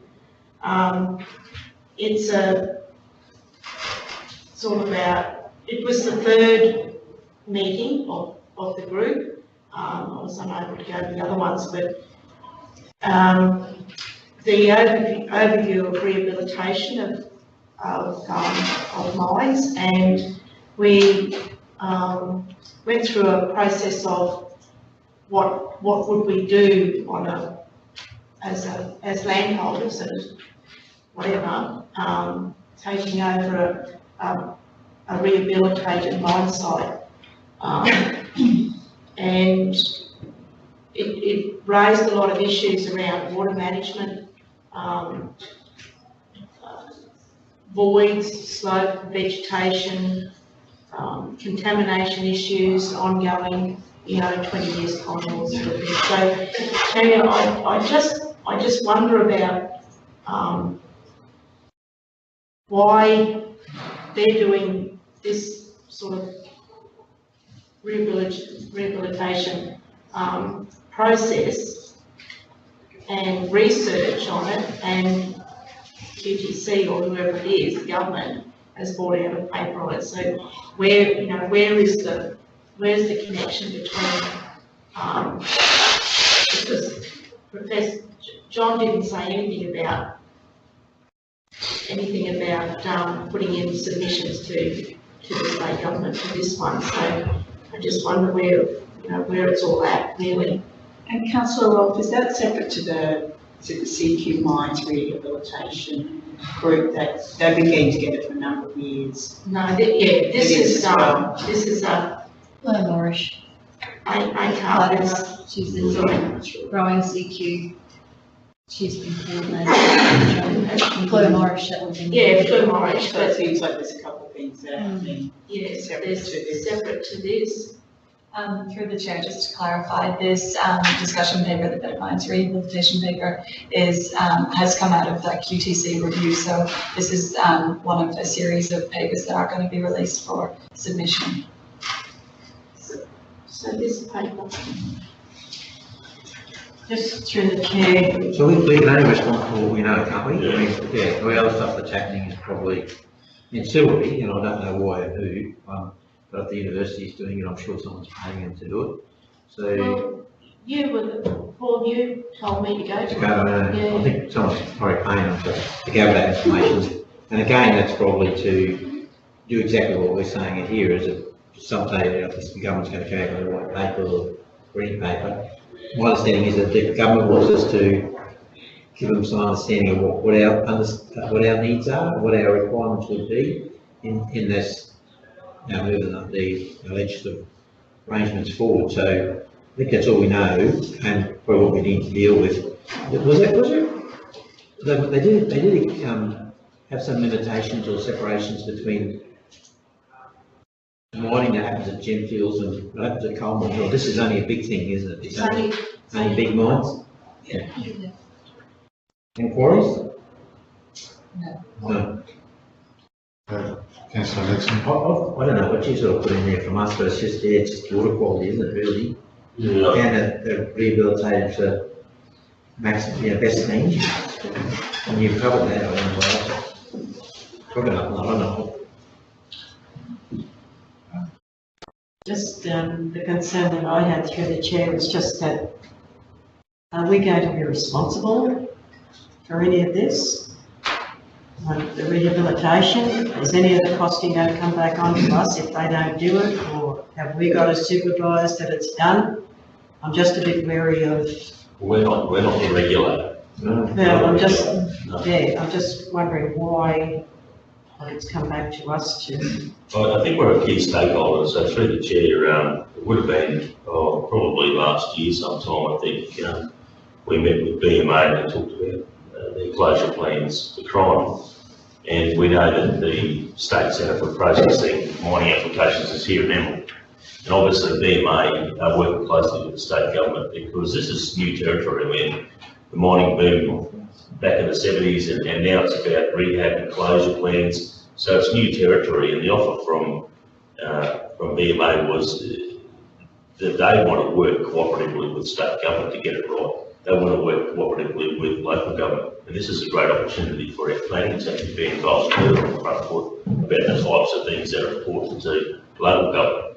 And I think that based on that conversation last year, there needs to be a lot of effort put into what might happen here in our backyard, and some of that can be used as precedent for future mines as they come offline and they're rehabbed and closed.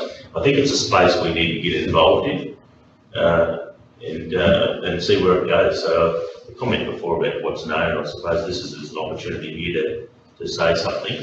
I know there's not a lot of notice in between the agenda being issued and you coming to the meeting here today.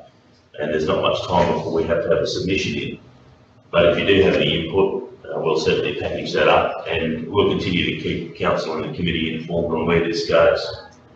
And it would be interesting to know, like from Professor Rolf's group, and they're looking after the landholders that actually own the land underneath. I mean, we'd have to kind of work in with that.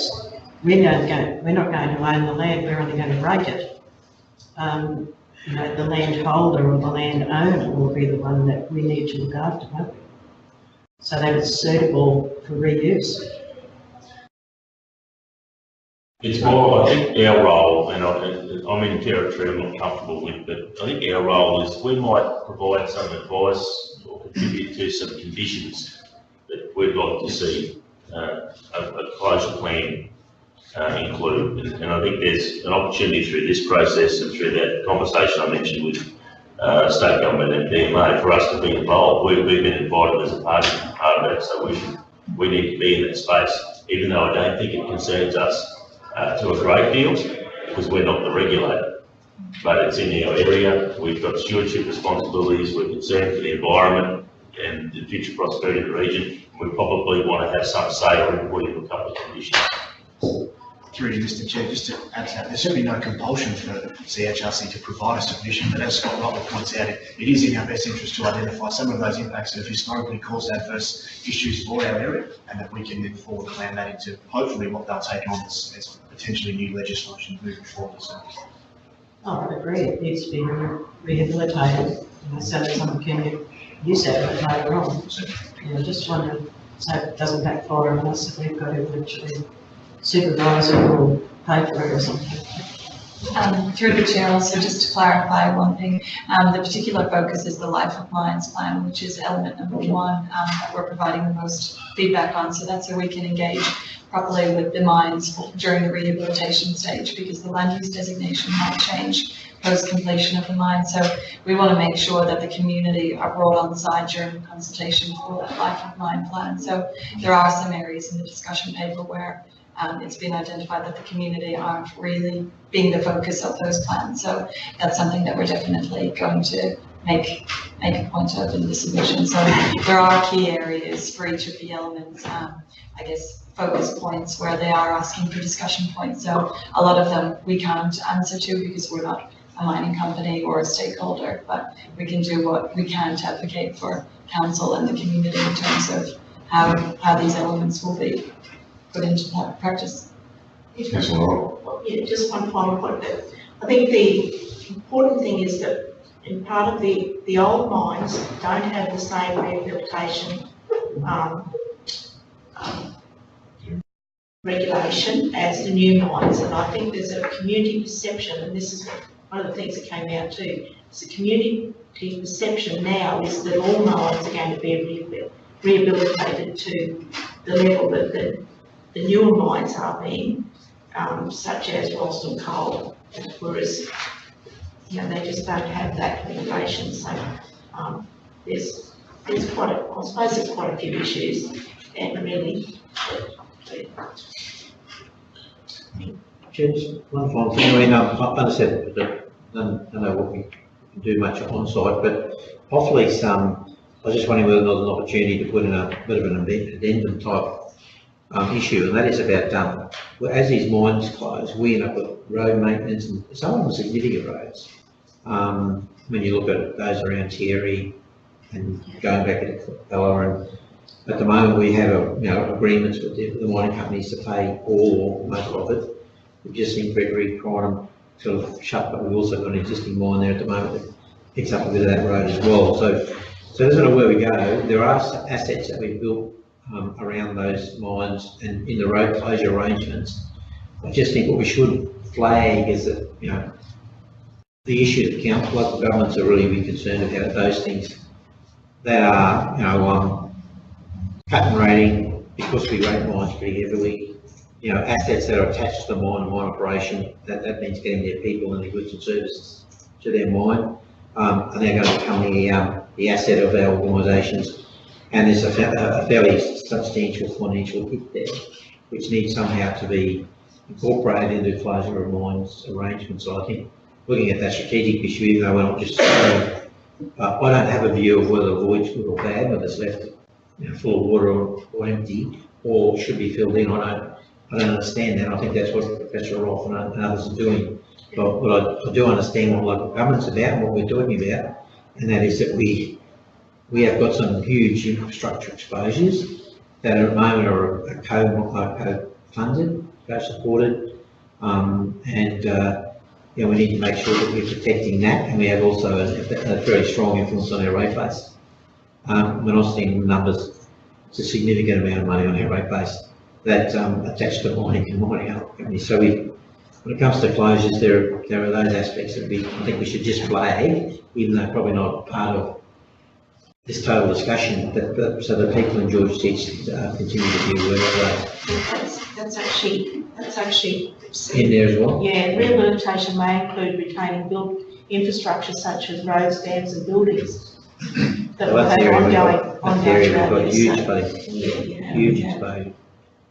The exposure beyond the user agreement, because the user agreement will provide the conditions for things to be made good, but it's beyond that. Yes. For the new mines. It's ongoing, continual, isn't it, Carl? I mean, you've seen young farmers, and particularly, the ability for people to be able to do things on farm. Just go through the roof once you've got a bitumen road at the front, and a nice big seal road, and young Murdoch, Gregory, and those people are now leading the way in some places. That would never have happened if it hadn't been for coal. But those roads are at the moment under a fairly significant road infrastructure agreement that we negotiate each year. If you lose that, someone's going to pick up the can. It's true. But maybe we should, as a further action, maybe through the chair, invite Melissa Wells. She's the director for the coal business for Queensland, based here in Emerald. She looks after compliance with the Department of Environment, Heritage Protection. Maybe someone like Melissa could come along and address the committee, just talk to the committee about future directions, so that we've got more of an idea. We can add value for, an ongoing dialogue there. I mean, the questions for public feedback, are they the things that specifically you would like us to give you feedback on, do you think? Or is that what we're expected to comment on, is those questions? Yes. So I mean, things like under what criteria would it be acceptable for an area of mine land to remain unrehabilitated? Well, in my mind, if for us, with the local government had on it, might be if we're going to use it for a super dump, or something like that. So, there's certainly questions we can answer at the council on, in the sense of them, I suppose, that we could probably feed into conversations on behalf of some of the people that we represent. Yeah. And there are some of those that we can't answer as well too.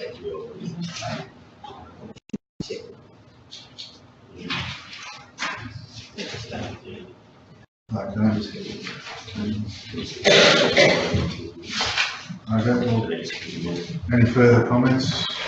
All right. So we'll move on to discussion paper with better mines, communities. Department update. Thank you, Mr. Chair. Through you, Council, as you're aware, this is our new format for reporting to the Standing Committee. So the Communities Department update has no less than 34 items there for you to run through. I'll consider the report as read, given I'm conscious of the time as well. We need to push through, but obviously particularly happy to take any questions on any of the particular areas there, whether we are able to address it now or speak with you later on. I'm happy to also note the first couple of points there in terms of emerging trends. So I've just noted in there some general reviews will be undertaken throughout the department in a number of different areas, just to align ourselves with the new corporate plan and to ensure that we are actually addressing any inefficiencies that may exist. So that's probably one of the important ones I want to touch on at the moment. And the renewal of the Game Plan Advisory Committee is the EOIs are now out for our community members to attend or to submit their nominations for that, and that is progressing along nicely. And one of the upcoming reports that will be delivered here will be the review of the previous economic development incentive framework, which was coordinated within our communities department, and that review and a report will come reviewing that and then looking at some future options on how we're going to either maintain that or better position that to get some economic advantage in collaboration with CHDC also. So while we maintain the local government component of that, they certainly contribute a significant amount to that particular project. So, just a couple of touch on there, but happy to take any questions. Any questions? It's a question, and it does relate to the update so that Jane mentioned that provided recurring people parks and play. The game plan advisory group, I see Jamie mentioned in her update that that will also cover the people parks and play as well. And I sort of want to highlight that because the terms of reference doesn't say that, and it was never indicated that when we were selecting committees that was going to be the case. So through you, Mr. Chair, so the Game Plan Advisory Committee won't cover the Parks People Play, but there are certainly going to be some interface with the work, the sporting organisations are going to have to, the committee and the organisations are going to continue to do over the next couple of years and into the future. There will also be some interface with the livability strategy as well, so there's just some real connectors in amongst a number of those strategies and that committee as well. But the committee itself won't necessarily be looking at or contributing towards the Parks People Play. Okay. Everyone happy? Yeah, good. Good. You excited? Very excited. Can't wipe a smile off my face. Just for me, noting that the calls resolved, I had a point of call, it was very interesting to me, so it's good to know. So. Yeah, if I can through you, Mr. Chair, as well, extend some acknowledgement to the community services team and their group as well. Some of those numbers are pretty profound and they show a remarkable service that our community services team, our customer service, I should say, are providing to our callers. The ability to resolve some of those calls at first point is often problematic, and our staff are doing an incredible job. So through the chair, that item 30, I know there's some interest amongst the council and hearing a little bit more about that. In the context of the proposed Ivy Anderson development at Springshaw, I'm not too, I don't put anyone on the spot now, but perhaps we can get an update on that in due course. If you'd like, through the chair, we can provide a full report to the next committee on how that's progressing. I know there's going to be some connections with the Ivy Anderson work, and I know Luke's well progressed in some of our churches across Perth as well. So. Thank you, yeah, and there is concern through the chair, that there is concern over there that Churches of Christ would overtake the existing groups. I know the Churches of Christ have said they wouldn't, they would be utilising those committees and local groups, but we just want clarification on that. I think it's one of the most important issues. Thank you. Okay. No further questions? Okay, general business? Any general business? Chair, one, there's a, what's the group, the CRG group? So tomorrow meeting, there's a meeting, I think before or after the master. CPAG, yeah, CPAG group. CPAG group. I just, I'm going to miss the master planning and that for tomorrow, but Rocky, the Cognitive Institute. But anyway, so I didn't know whether you want to have it, still have it, or we could defer it. I've talked to Susan about it, and she's quite happy to keep it going if someone else would like to chair it. But I just think either from the weekend and other stuff, yeah, there's probably still some other space for us to think through. It's probably, now's a really good time for us to review our whole engagement strategy, which we're doing. And I think the CRGs and where they fit, and then whether or not you need to have that group, I think the CEO and others have sort of, and the mayor has sort of said, does it need to have its own group, or should this group be the group? So it's all of those things that we might be able to probably think about and bring back to you at the next meeting. But if you want to have the meeting, yeah, I know. Susan, is that tomorrow? Tomorrow, yeah. It's between, is it between meetings or at the end of the? It's 8:30. 8:30. Just to know whether you want to have it, but if you don't have it. 10:30. 10:30. It's after the master planning, isn't it? And between, what's after that? 10:30. Oh, we've got a CHDC. And then we've got a CHDC meeting. Oh, no, CHDC, we don't go there. Chair, I'll prefer to wait Yeah, I'd rather we sort of sit down. Can we get another time? I'd rather be there, we go through and do the proper review. I agree, I think considering Whether you, it's a good time to look at everything. Yeah, there's a little bit more time to reflect my third, I think. Yeah, do that. So defer to another week.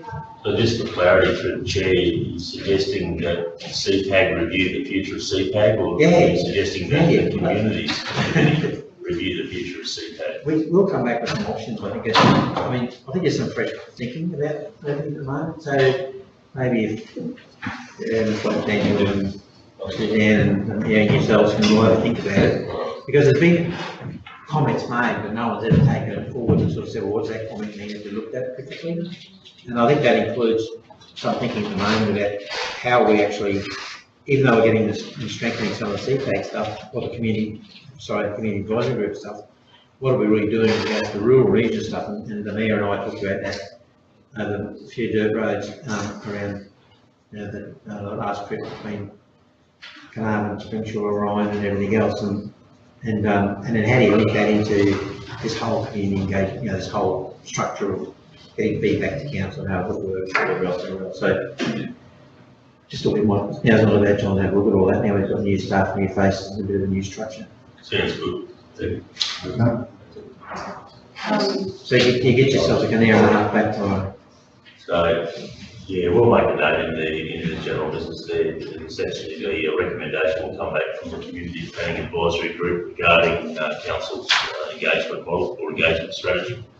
And I think without foreshadowing anything, I'd imagine that that would include some sort of recommendation for the abolition of the current group. Whether or not you need to keep it going and just use this, that's what I think makes sense, but I don't know the more yet. People's on. So the CPAG needs to reorganise a meeting date to get together, and then that'll come to whichever community standing committee meeting that needs to. Yeah, well, through Daniel will coordinate with his team when that meeting can occur, when it suits councillors and members of the current CPAG. Just two other matters.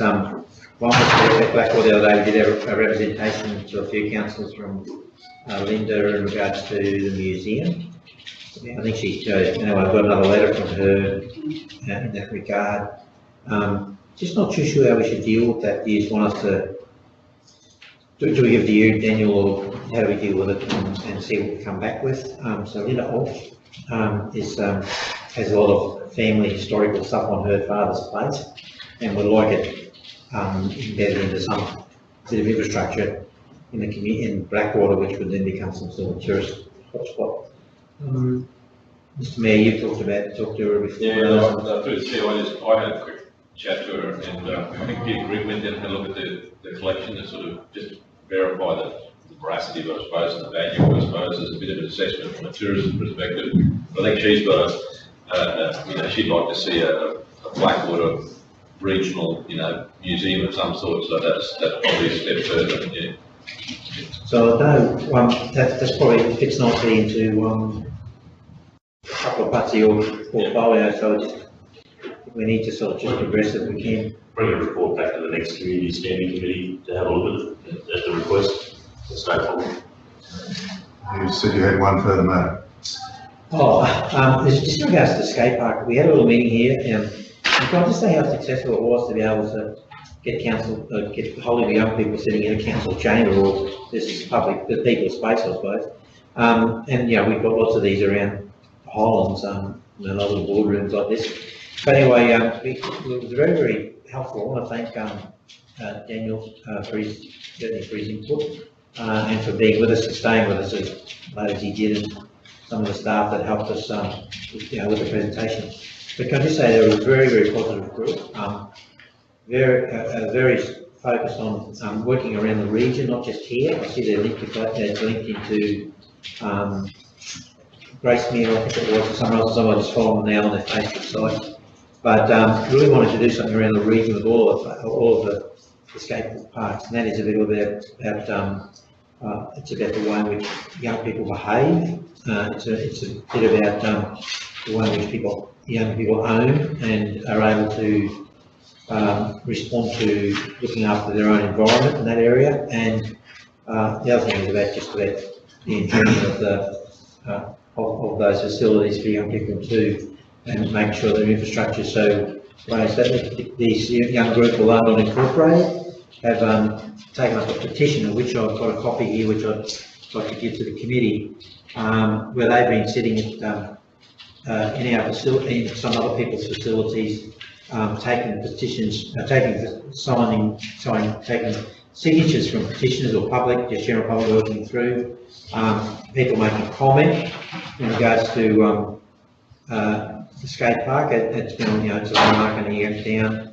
Plenty of youth for all ages engage in activity.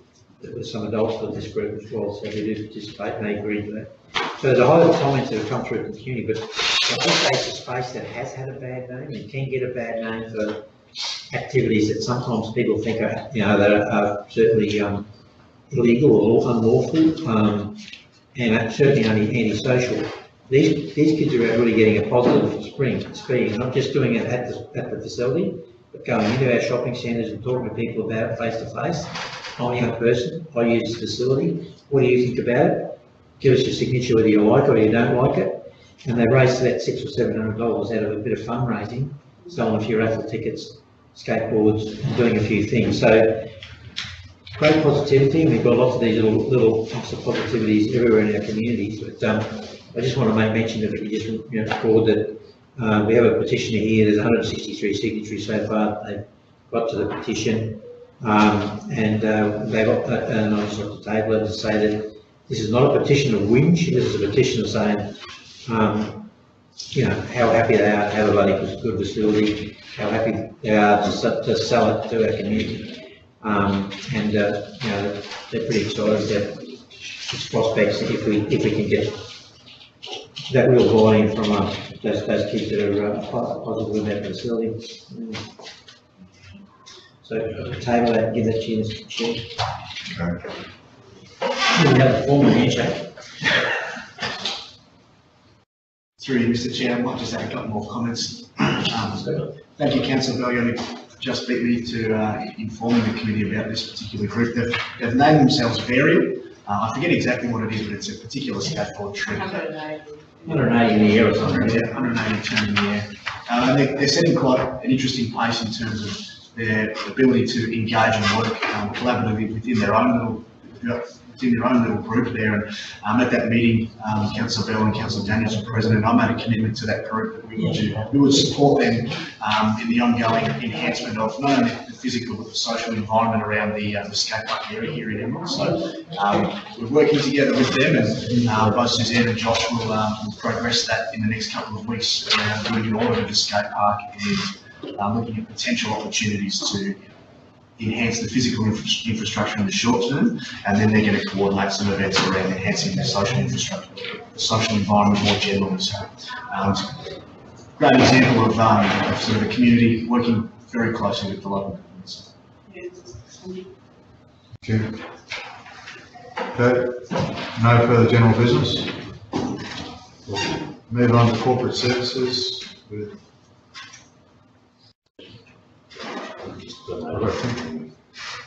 or just not just donating with Jason Bradshaw. So. Yeah, happy to take the report as read. Mr. Chair, it's been an ongoing project. We're looking at some immediate fixes about what we can do in relation to the reporting, particularly the workflow, and then fixing the feedback loops back to the customers as part of that project. There is a broader linkage to the new corporate software system that I'll talk about further on. Council at the next committee, working collaboratively across the organisation to manage a community and customer service, manage information service to resolve as much of the reporting as we can. Thank you, Mr. Chair. Thank you, Justin. Just one question about the CRM improvements. You're going to have timeframes on different problems?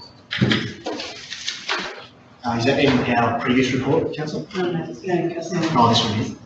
I might throw to Luke if he has any information to pass on. Through the chair, our standard customer service standards that we respond to is required within 2 days. It's a detailed one, requires investigation 10 business days. In terms of it's the whole problem, so it's very close to it. Basically, we do indicate to return the contract with the customer who's raised and shipped in a stock 2 day or 10 day.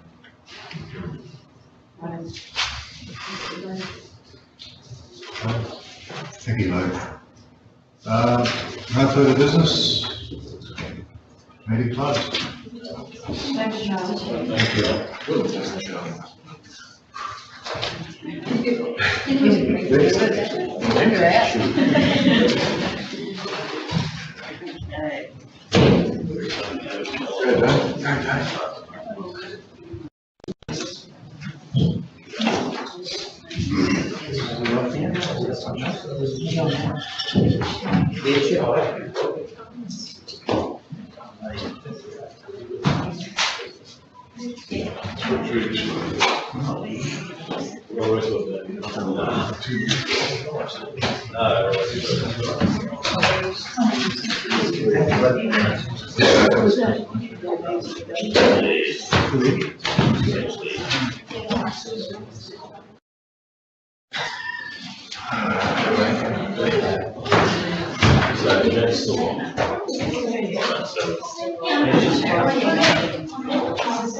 All right, if everyone's ready, we'll roll into our next meeting, maybe all the time gets short. So we've got Councillor Roll, Councillor Nixon, Councillor Trevelcombe and Councillor McIntyre.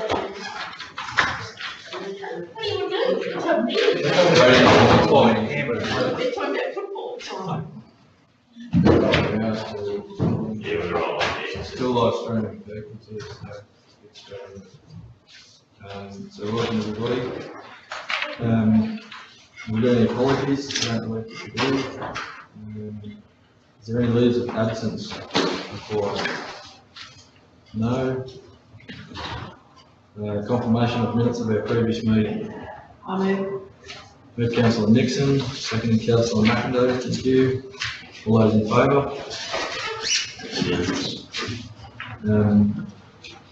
Have we got any business arising out of those minutes? No, thank you.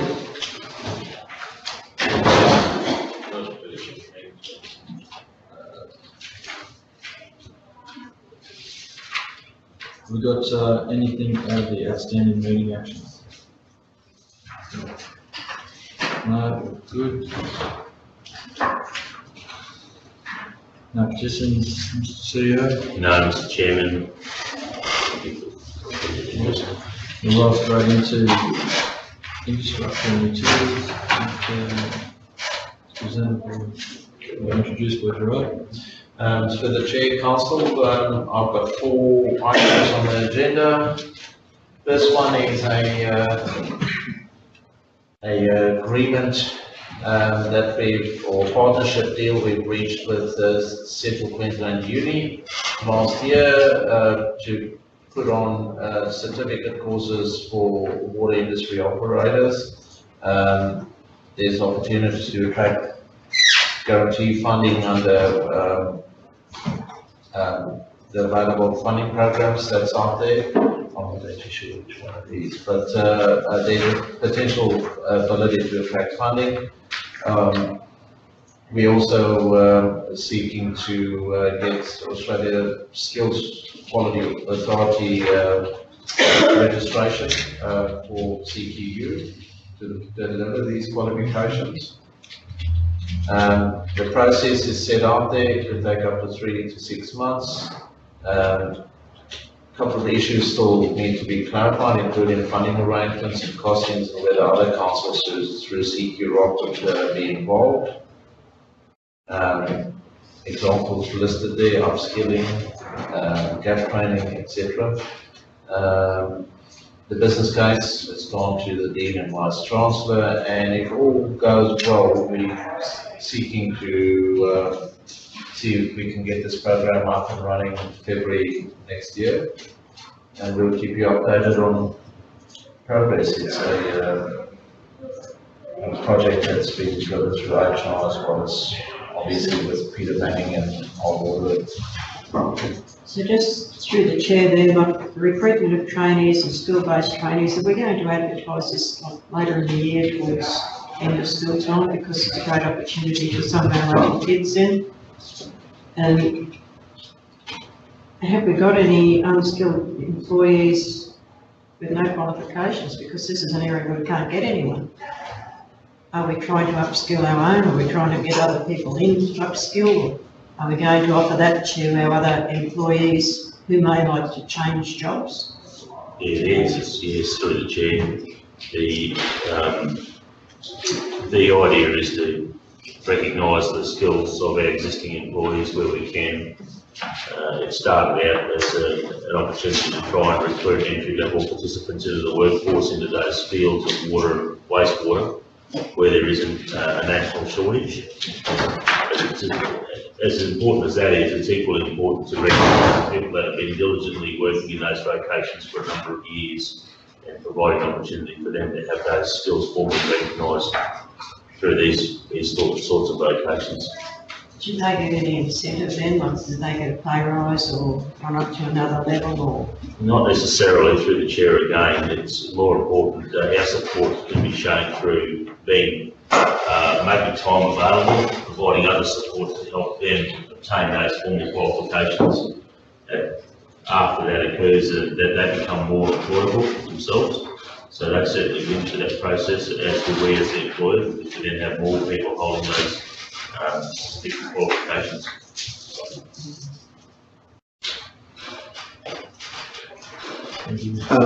Also, Gerard, sorry, through the chair, have we been liaising with resource industry or other bodies that work in the area in conjunction with the CQU? So people like Thompson Coffee and that sort of stuff, there may be some upsell of skilling there that we can maybe potentially engage more than what we actually need to further assist the CQU and put them into the resource sector, knowing that every mine has a water treatment facility on site.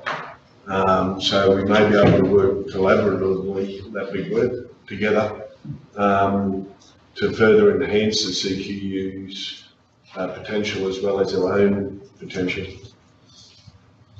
Me to respond to that. Yeah, through the chair, the focus has not been on that. It's been more about trying to cooperate with the CQ Uni so that they can be established as a registered training organisation, and then that fulfils that buy local philosophy of council.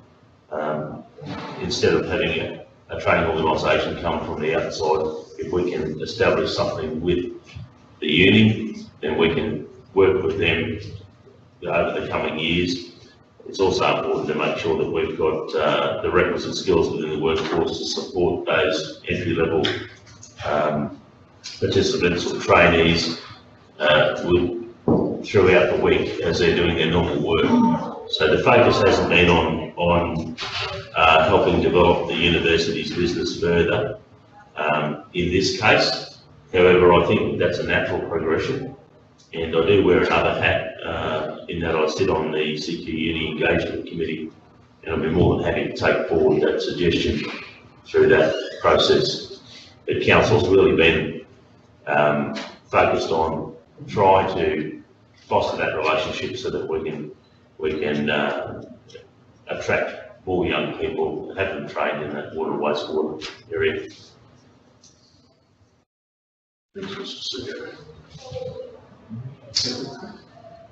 All right, through the chair, next one is a significant milestone, and we have to thank our CEO for being proactive in space, getting this memorandum of understanding up and flying. So it was signed on the 8th of March. I must admit I left it blank there, and I quickly go and find out what the date was, but We're up and running and we've been working quite closely with the Shire Council, the CEO and the Works Overseer, Neville Perkins. Acting Manager, Infrastructure, Jason Willian, has been down for his first meeting. He's actually going down for another working meeting tomorrow, mainly on road infrastructure aspects. Peter Manning is in a position possibly to either attend on the water agenda or he might defer and meet at another time. The crux of it is, yes, we are getting small runs on the board with them. One of the latest ones is a $25,000 commitment from DTMR for wind spraying and veg management on the Fitzroy Development Road. We put together a project plan and resource plan to help them, assist them, that we can upskill some of their guys under the mentorship of our people. So we'll be pushing that project through.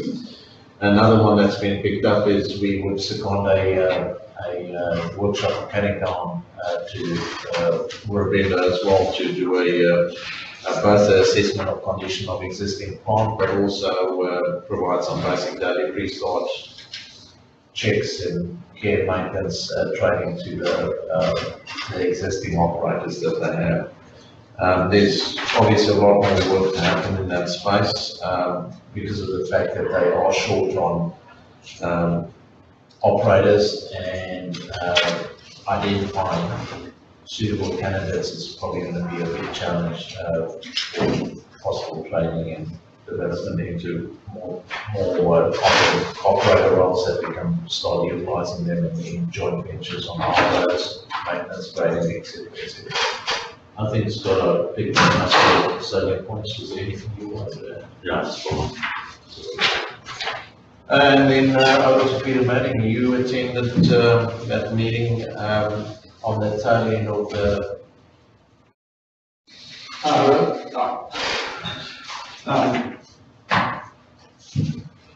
afternoon again, Council.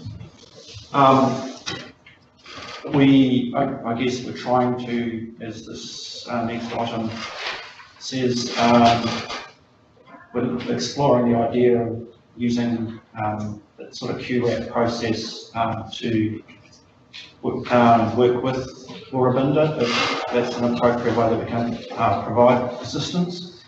I had spoken to, so a correction of what we had in the information paper, I've spoken to the works manager there this morning, and we'll delay the getting down to talk about water as he feels they're under control with things at the moment, so we'll just rearrange that meeting for another time. Through the chair, I just want to pick up, so the date of Monday 12, that was actually a joint, it was supposed to be a joint meeting with Jason Villian and Peter and Neville down in, and TMR, Alicia from TMR down in Warabenda. That was deferred to tomorrow, but yeah, that's the working group. I'm not sure where the next champions meeting is going to be, but the key players in the MOU, Scott, I don't know how regularly you guys meet, but we'll keep you guys up, council is updated on what other things we can achieve there. Can I just ask, through you to Peter, what's this QRAP, a mini QRAP? How is it resourced? How are you going to resource that? Well, the idea of the QRAP is for councils, I think we have that in other things as well, to group together and do things collaboratively. We'll see if there is something we can do together, and the things we discussed might be training or purchasing or mentoring, and there is the opportunity to try and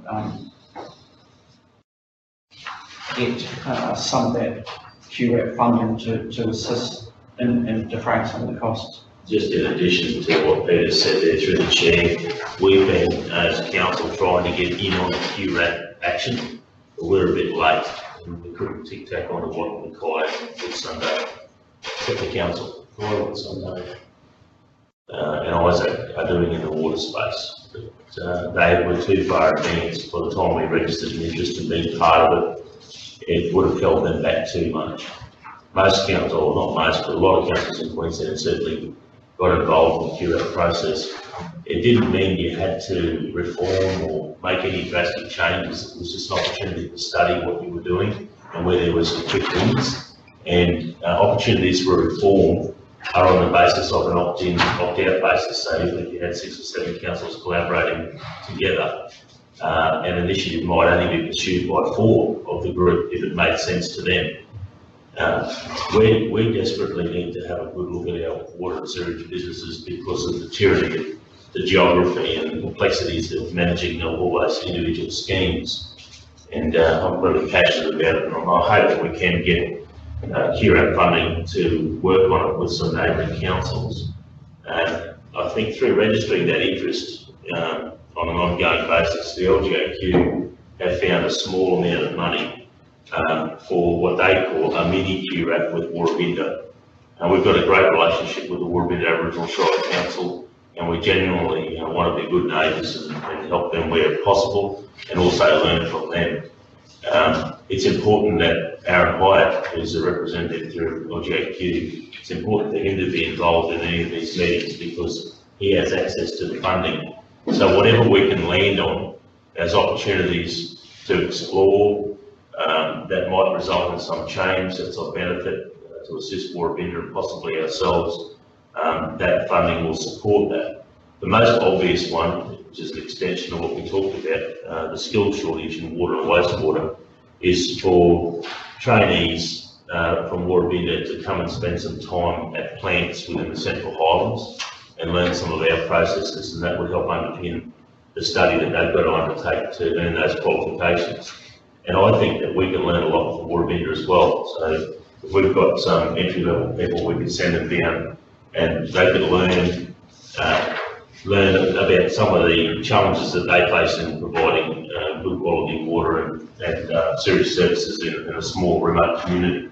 And I think that their plant, from what I understand, Peter, is very similar to the Comet plant. Yes, it is. So, and I think if, through fostering that relationship, there could come a time where they draw on us or we draw on them if they have someone away or there's a need, or it might even eventually become a secondment where we might send someone down there to work there for a couple of weeks at a time on their plant, and vice versa. So we're a donut to them, so it makes sense to work cooperatively, and that's what it's all about.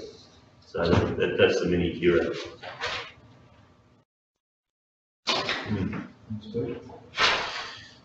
Councillors, through the chair, the final item, I did actually bring a report to council previously, so this is just a summary of what effectively was the key learnings from our quality audit we did on our NCAA delivery of the 2015 event, and the areas that we're going to focus on seeking improvement or changes in our delivery model going into the current event that we're busy scoping up and lodging submissions on the 2017 event.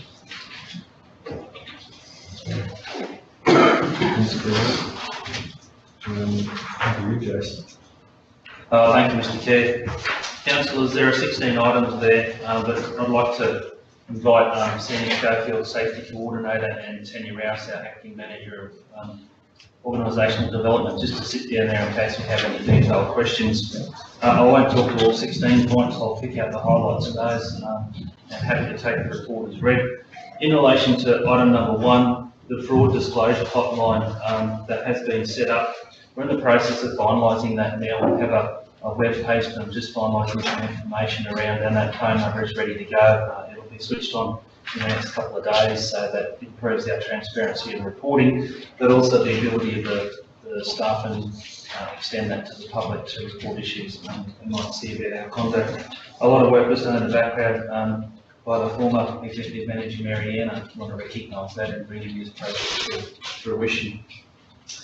The corporate software project, I've provided an update there.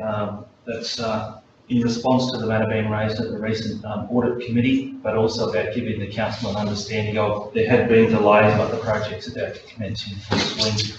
And there will be a presentation made at an upcoming strategic briefing forum to give you the nuts and bolts of how that project will roll out. It's not just a significant change in technology for the organisation, but a significant change in the way the organisation will go about its business. And there is a change management agenda attached to that work. The third dot point there essentially around the review of the ICT strategic plan. There's been a governance framework identified to put around what we do in relation to ICT to make sure that there's good checks and balances in place around the decisions that we make for the applications, software and solutions that we put in place. Again, that's a response to an internal audit that's been sometime outstanding. There's been a lot of change in the industrial relations space lately. I'll talk to item number 5. So we have a new local government award to come into full swing effectively on the 1st of July. And we have a new industrial relations piece of legislation that governs how we work and what we do, minimum standards. Both of those present some challenges for us in terms of getting across all of that detail, but we see that transition being fairly smooth in the first instance as we transition across, leaning on the Local Government Association of Queensland to provide some expert advice in that area where we need some assistance. The induction processes, point number 6 that I've mentioned there. Significant work has gone through about providing a more electronic and face-to-face onboarding of our employees through the induction processes. So we have locked in place perhaps some more efficient ways to do that onboarding of staff as we recruit and start our new employees. There's also an opportunity to put all existing employees back through an induction process, particularly to remind them of the processes, policies and systems that the organisation runs through. And so rather than just having a continuum of our new starters, we'll also see a mixture of our existing employees joining so that we secure numbers for those inductions on a periodic basis. One of the more important services that Council provides in relation to the welfare of its employees is in relation to the employee assistance programs. Number 11 there references extended services that we are now putting through employees from Converge, who are our employee assistance provider, and that's extended into families at this point in time. And in times of stress, sadness, and the other challenges that we face in life, it's good to see that we have people accessing those services to gain benefit. Staff turnover statistics have been provided there. There's probably been a statistic long requested from Council, and you'll see a continuum of percentages there. Even at 19% for the current year, that's quite high, and we'd like to see a lot more stability in that workforce numbers going forward. Hopefully we can provide the environment through our new enterprise agreement negotiations that secure the employment of our employees into the longer term. One of the newer applications that we have out at item 13 is the Life app offered through the Carter Management Services. You can see the take-up rate still quite low there at around 27 to 28%, but the feedback gives us areas in which to focus, and you can see communication still remains the strong area of focus that the organisation needs to continue to work on at all levels in terms of messaging to our staff. The other lower figures there in relation to employee progression and use of resources, probably going to be fueled more by the budget conversations that we've been having over the last 6 to 8 weeks as well, but they're issues that we can continue to work through improved communication so that staff understand their current constraints. I'm happy to answer any further questions that councillors might have on those dot points, otherwise the report stands, Mr. Chair. Is there any questions? Yes. Through the chair, that survey, there's a fair few neutral and indifferent, aren't there? There's only 3 points on that survey that people are satisfied with. Are we doing anything about the others? Or? Through you, Mr. Chair. employee, the survey's quite new and we're not sure the take-up rates, at the rate we want it to start with. What we need to do is analyse that data a little bit more, and Tanya has recently received some reports on the 2 months that we've got so far, so that we can try and understand, where the neutral grading might be coming from. Is it in the style of questions that we're asking?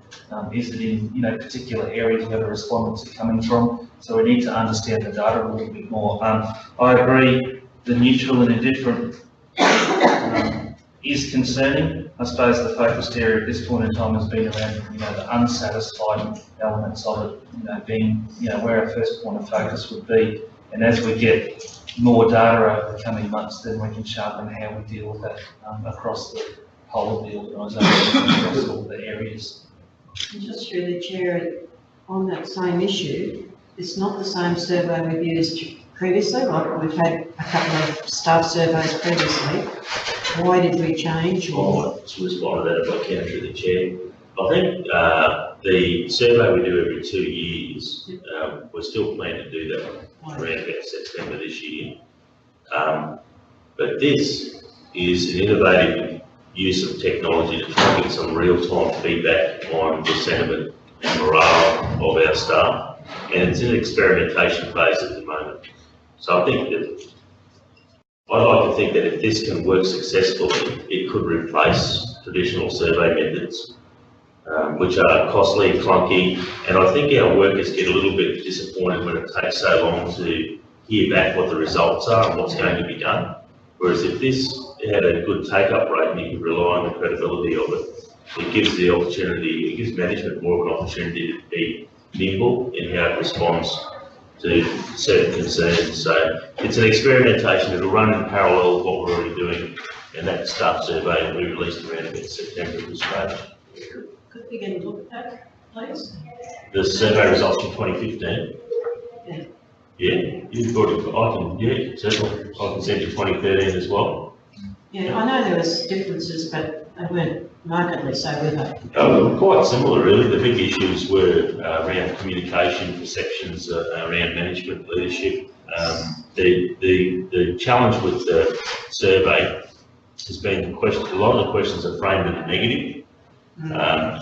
And since the last one was conducted, we were going to look at trying to turn the questions around and provide less of an opportunity for people to sit on the fence, because you already picked up here about neutral and indifferent. I mean, you have to give people an out for certain questions, but other questions can be yes or no, or agree or disagree. And our last survey results, it's complex in that you've given so many options, you don't know how good or how quality the feedback is. But a couple of things. We'll provide a copy of the 2013 and 15 survey results to all councillors, so you've got that.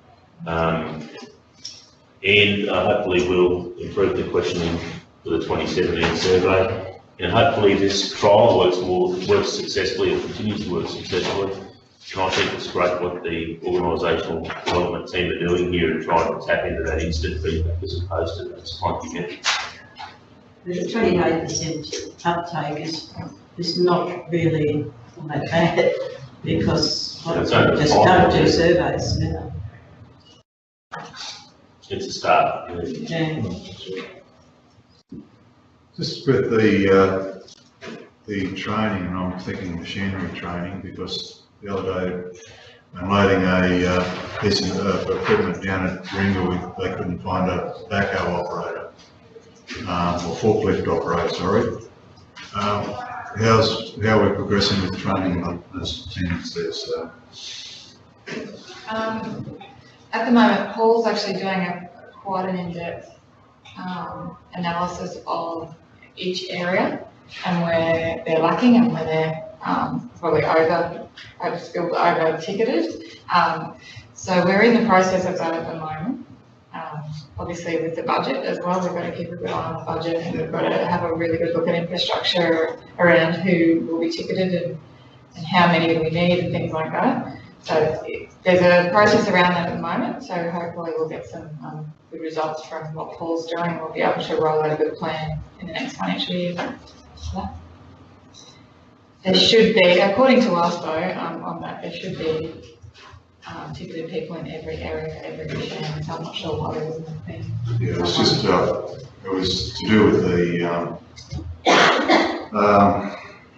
meeting tree at Drinker, and they couldn't unload it because they had to find an operator for a forklift, and because the operator, normal operator was off, they had to find someone else, so. But I know there's some other issues there, so I'm just wondering how it's going, those sorts of. And with the staff survey, how does that correspond with the internal, I think it was the internal audit, we had some questions come back in amongst that, how do they correspond? There's some questions as far as perception of people, how do you say, trying to think of the way of putting it. You can audit at councillors. Not bad, sorry, my apologies. Around reporting. Reporting issues. Yeah. What's the question, Mr. Chairman? Just how does the questionnaires relate back? Do they relate to each other or not? I can't really answer that, Mr. Chairman. I can speak generally on the feedback from those two survey results, but I'm not too sure how they align with what the audit committee was addressing. Yeah. There are two different. Yeah, two separate issues. Nothing to tie in. Just wondering if they can cross over or not. So. No, I'm sure that, yeah, look, I'll get you the survey results, or more particularly the summary of them, because I don't think you want all the raw data, but you're entitled to that if you want that. But if you see the roll-up presentations, you can pick up what the key themes are. And Councillor Nixon's right, that there wasn't a big divergence between the 2015 and 13 results. You can see what those issues are. And maybe we can have an answer to questions beyond that. All right.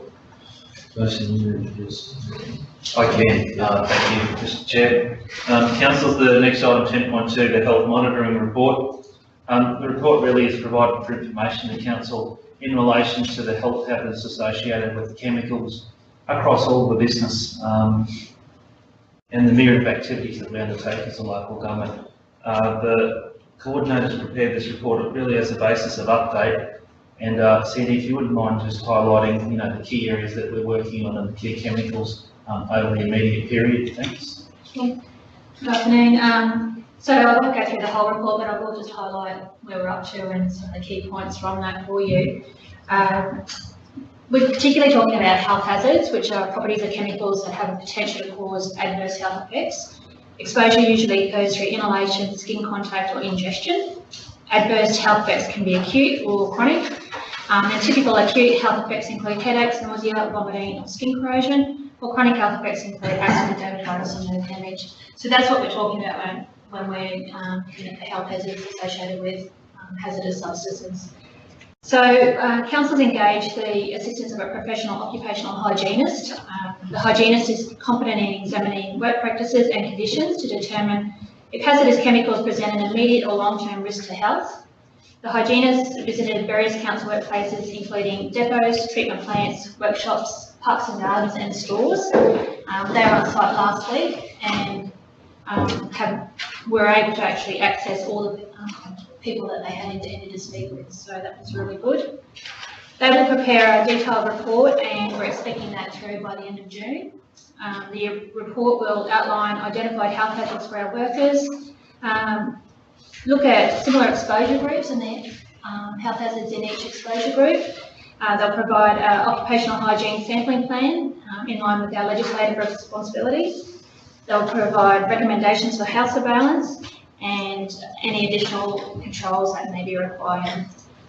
If risks are significant but not adequately controlled, or there is uncertainty about the degree of risk, health monitoring is required. So health monitoring of a person means monitoring the person to identify changes in their health status because of exposure to certain substances. Health monitoring is not an alternative to implementing control measures, but allows decisions to be made about implementing ways to reduce the worker's risk of exposure. For example, we can reassign the worker to other duties with less exposure or improving our control measures. In short, I had a chat with the occupational hygienist this morning and received an interim verbal report, and she is quietly impressed with the way that council is managing hazardous substances, saying that it is well documented and well controlled. We're not expecting any big red flags at the moment, and we're actually not expecting any significant risk exposure to our workers. So we're quietly very impressed about that, because we haven't undertaken this sort of examination before. So, but we will wait until the full report comes out, and then we'll present any findings from that at the next meeting. Any questions in relation to that one? Actually, go on with the... Yeah, sure. So we've prepared 2 reports today. The second report is a safety report, and it provides a statistical descriptive representation of council safety performance, key performance indicators, and any shortcomings for the reporting period. The report also includes a brief overview of any noteworthy health and safety initiatives. So you'll notice slightly different to what you've received previously, and it's in more of a dashboard style report, and the same report is going to be presented through to the audit committee and shared across council's workplace as well. So I'm happy to take feedback on that today if there's any information there that's not included that you'd like to see in future reports. So just briefly, I'll take you through the statistics. So we had 9 incidents reported for the period of May. 4 first aid cases were reported for Infrastructure and Utilities Department. 2 recordable injuries were recorded in the Infrastructure and Utilities Department, and 2 recordable injuries were reported for the communities area. 3 of the recordable injuries involved eye injuries. So we'll just take you through those. There was a grinding disc exploded and small particles grazed the eye. Another worker hurt their back while releasing a handbrake on the loader. It was an ergonomic issue. Another worker received a wood chip penetration to the eye, and another worker had a foreign body in the eye while welding. So all actual level 3 and potential level 4 incidents. So a level 3 incident is a medical treatment case or a lost time injury, whilst a potential level 4 is a potential fatality or permanent disability. So any actual level 3 or potential level 4 incident that's reported is investigated, and from that we can create corrective actions and improvements to our health and safety management system. Those 3 investigations are still outstanding. They're not outstanding, but they're not due as yet. But when they come through, we'll analyse the short-term and long-term countermeasures to ensure that we prevent a repeat incident for those. We're also starting to do an analysis of the contributing factors for injuries and illnesses, and starting to have a look at the common themes that are coming through, including whether it's human error or work practice related incidents. So we're starting to get some breakdown data on that as well. Wood chip in eye wasn't the CEO, was it? It was actually a bystander on that one, and they actually had adequate eyewear on and everything as well. It's just playing up underneath the glasses. We also investigating near miss incidents, and on that one there was a near miss at the Buckley's landfill as well, where 14-tonne truck drove towards the scale hut with the side bin lifter extended. So they're obviously able to notify the driver before an incident occurred. So we are starting to look at those in more detail as well through our investigations. Lost time injury. So lost time injury frequency rate is currently sitting at 19.23, which is still slightly higher than the scheme average of 14.56. However, it is lower than last year's average, and it's still continuing on a downward trend, which we're expecting to see that continue in that fashion.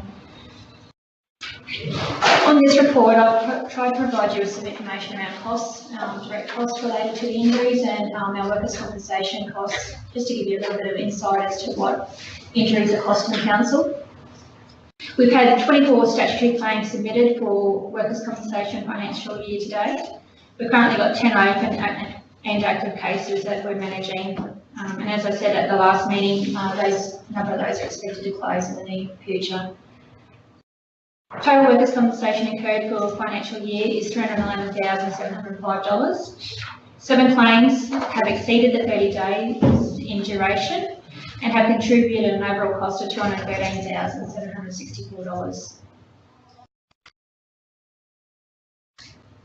The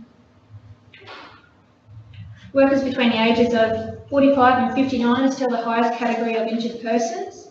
Shoulders and back injuries have resulted in the majority of claims, whilst muscular stress while handling objects is our top mechanism of injury, which has resulted in $180,000 worth of costs incurred to council this financial year.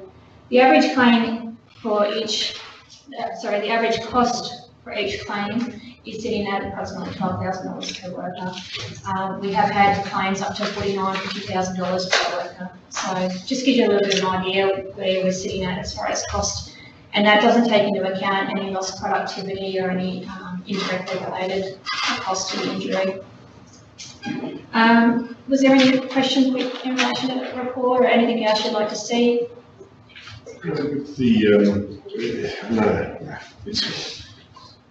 I just hope we're addressing the eye injury. Those things, eye protection's been around for donkey's years. And if we've got people still doing it, the question's asked why. So just to give you an example of that as well, the particular one where the grinding disc exploded, we are really trying to be invested in rather than relying heavily on PPE and obviously face shields and protective eyewear, but looking at how can we remove that risk altogether. And our team is working with the workshop guys to look at re-engineering that plant and equipment to remove the requirement for using the grinding disc. Also some training and how to do those jobs properly. So from that, we're hoping to be able to, yes, reduce the eye injuries, but not relying so heavily on PPE either. Through the chair, we can't fine them or anything for not using their PPE? No. There is discipline processes that we can look at through council's normal discipline processes. However, when we conduct an investigation, it's a no-fault investigation, but however, if we identify a human factor, then we get down into was it willful misconduct, was it a lapse in judgment? So those things are taken into consideration, but we need to be quite careful if we are disciplining for not using it. Just got to make them do it. People won't take any notice of you talking to them, really, will they? And interestingly enough, each worker was wearing protective eyewear. Sometimes that happens. Some accidents are accidents. Yeah. Through you, Mr. Chair, just to add to what the officers presented, realistically, bringing these regular reports to council is about making you aware of the operations of the organisation, but it's also about how we continue to reinforce the safety culture that's required for our organisation. We have a lot of risks in the work that we undertake every day. Management signs up that everyone should return home to their place of residence in the same condition, potentially better than when they came at the start of each day, and that's something that management is taking seriously, and this renewed focus and reporting back up to the council is really about trying to embed that safety culture. And as Sandy said, discipline isn't necessarily always the way to go about fixing it. Sometimes we need to look for other mechanisms that reward continuing safe work practices rather than those really fail. So it is a really important area of focus. Has seen more resources allocated in the upcoming budget, or proposed in the upcoming budget as well. And significant good work has been done across the organisation to try and address the safety record that we've had over the last period of time. So that needs to be recognised as well. So thanks, Mr. Chair. Thanks, Justin. Thank you, Sandy. So that wraps up the main part of our meeting. We do have a closed agenda item, so if someone wants to move into closed session. Thank you, Councillor Nicola, for the second. Councillor Grimble. All those in favour?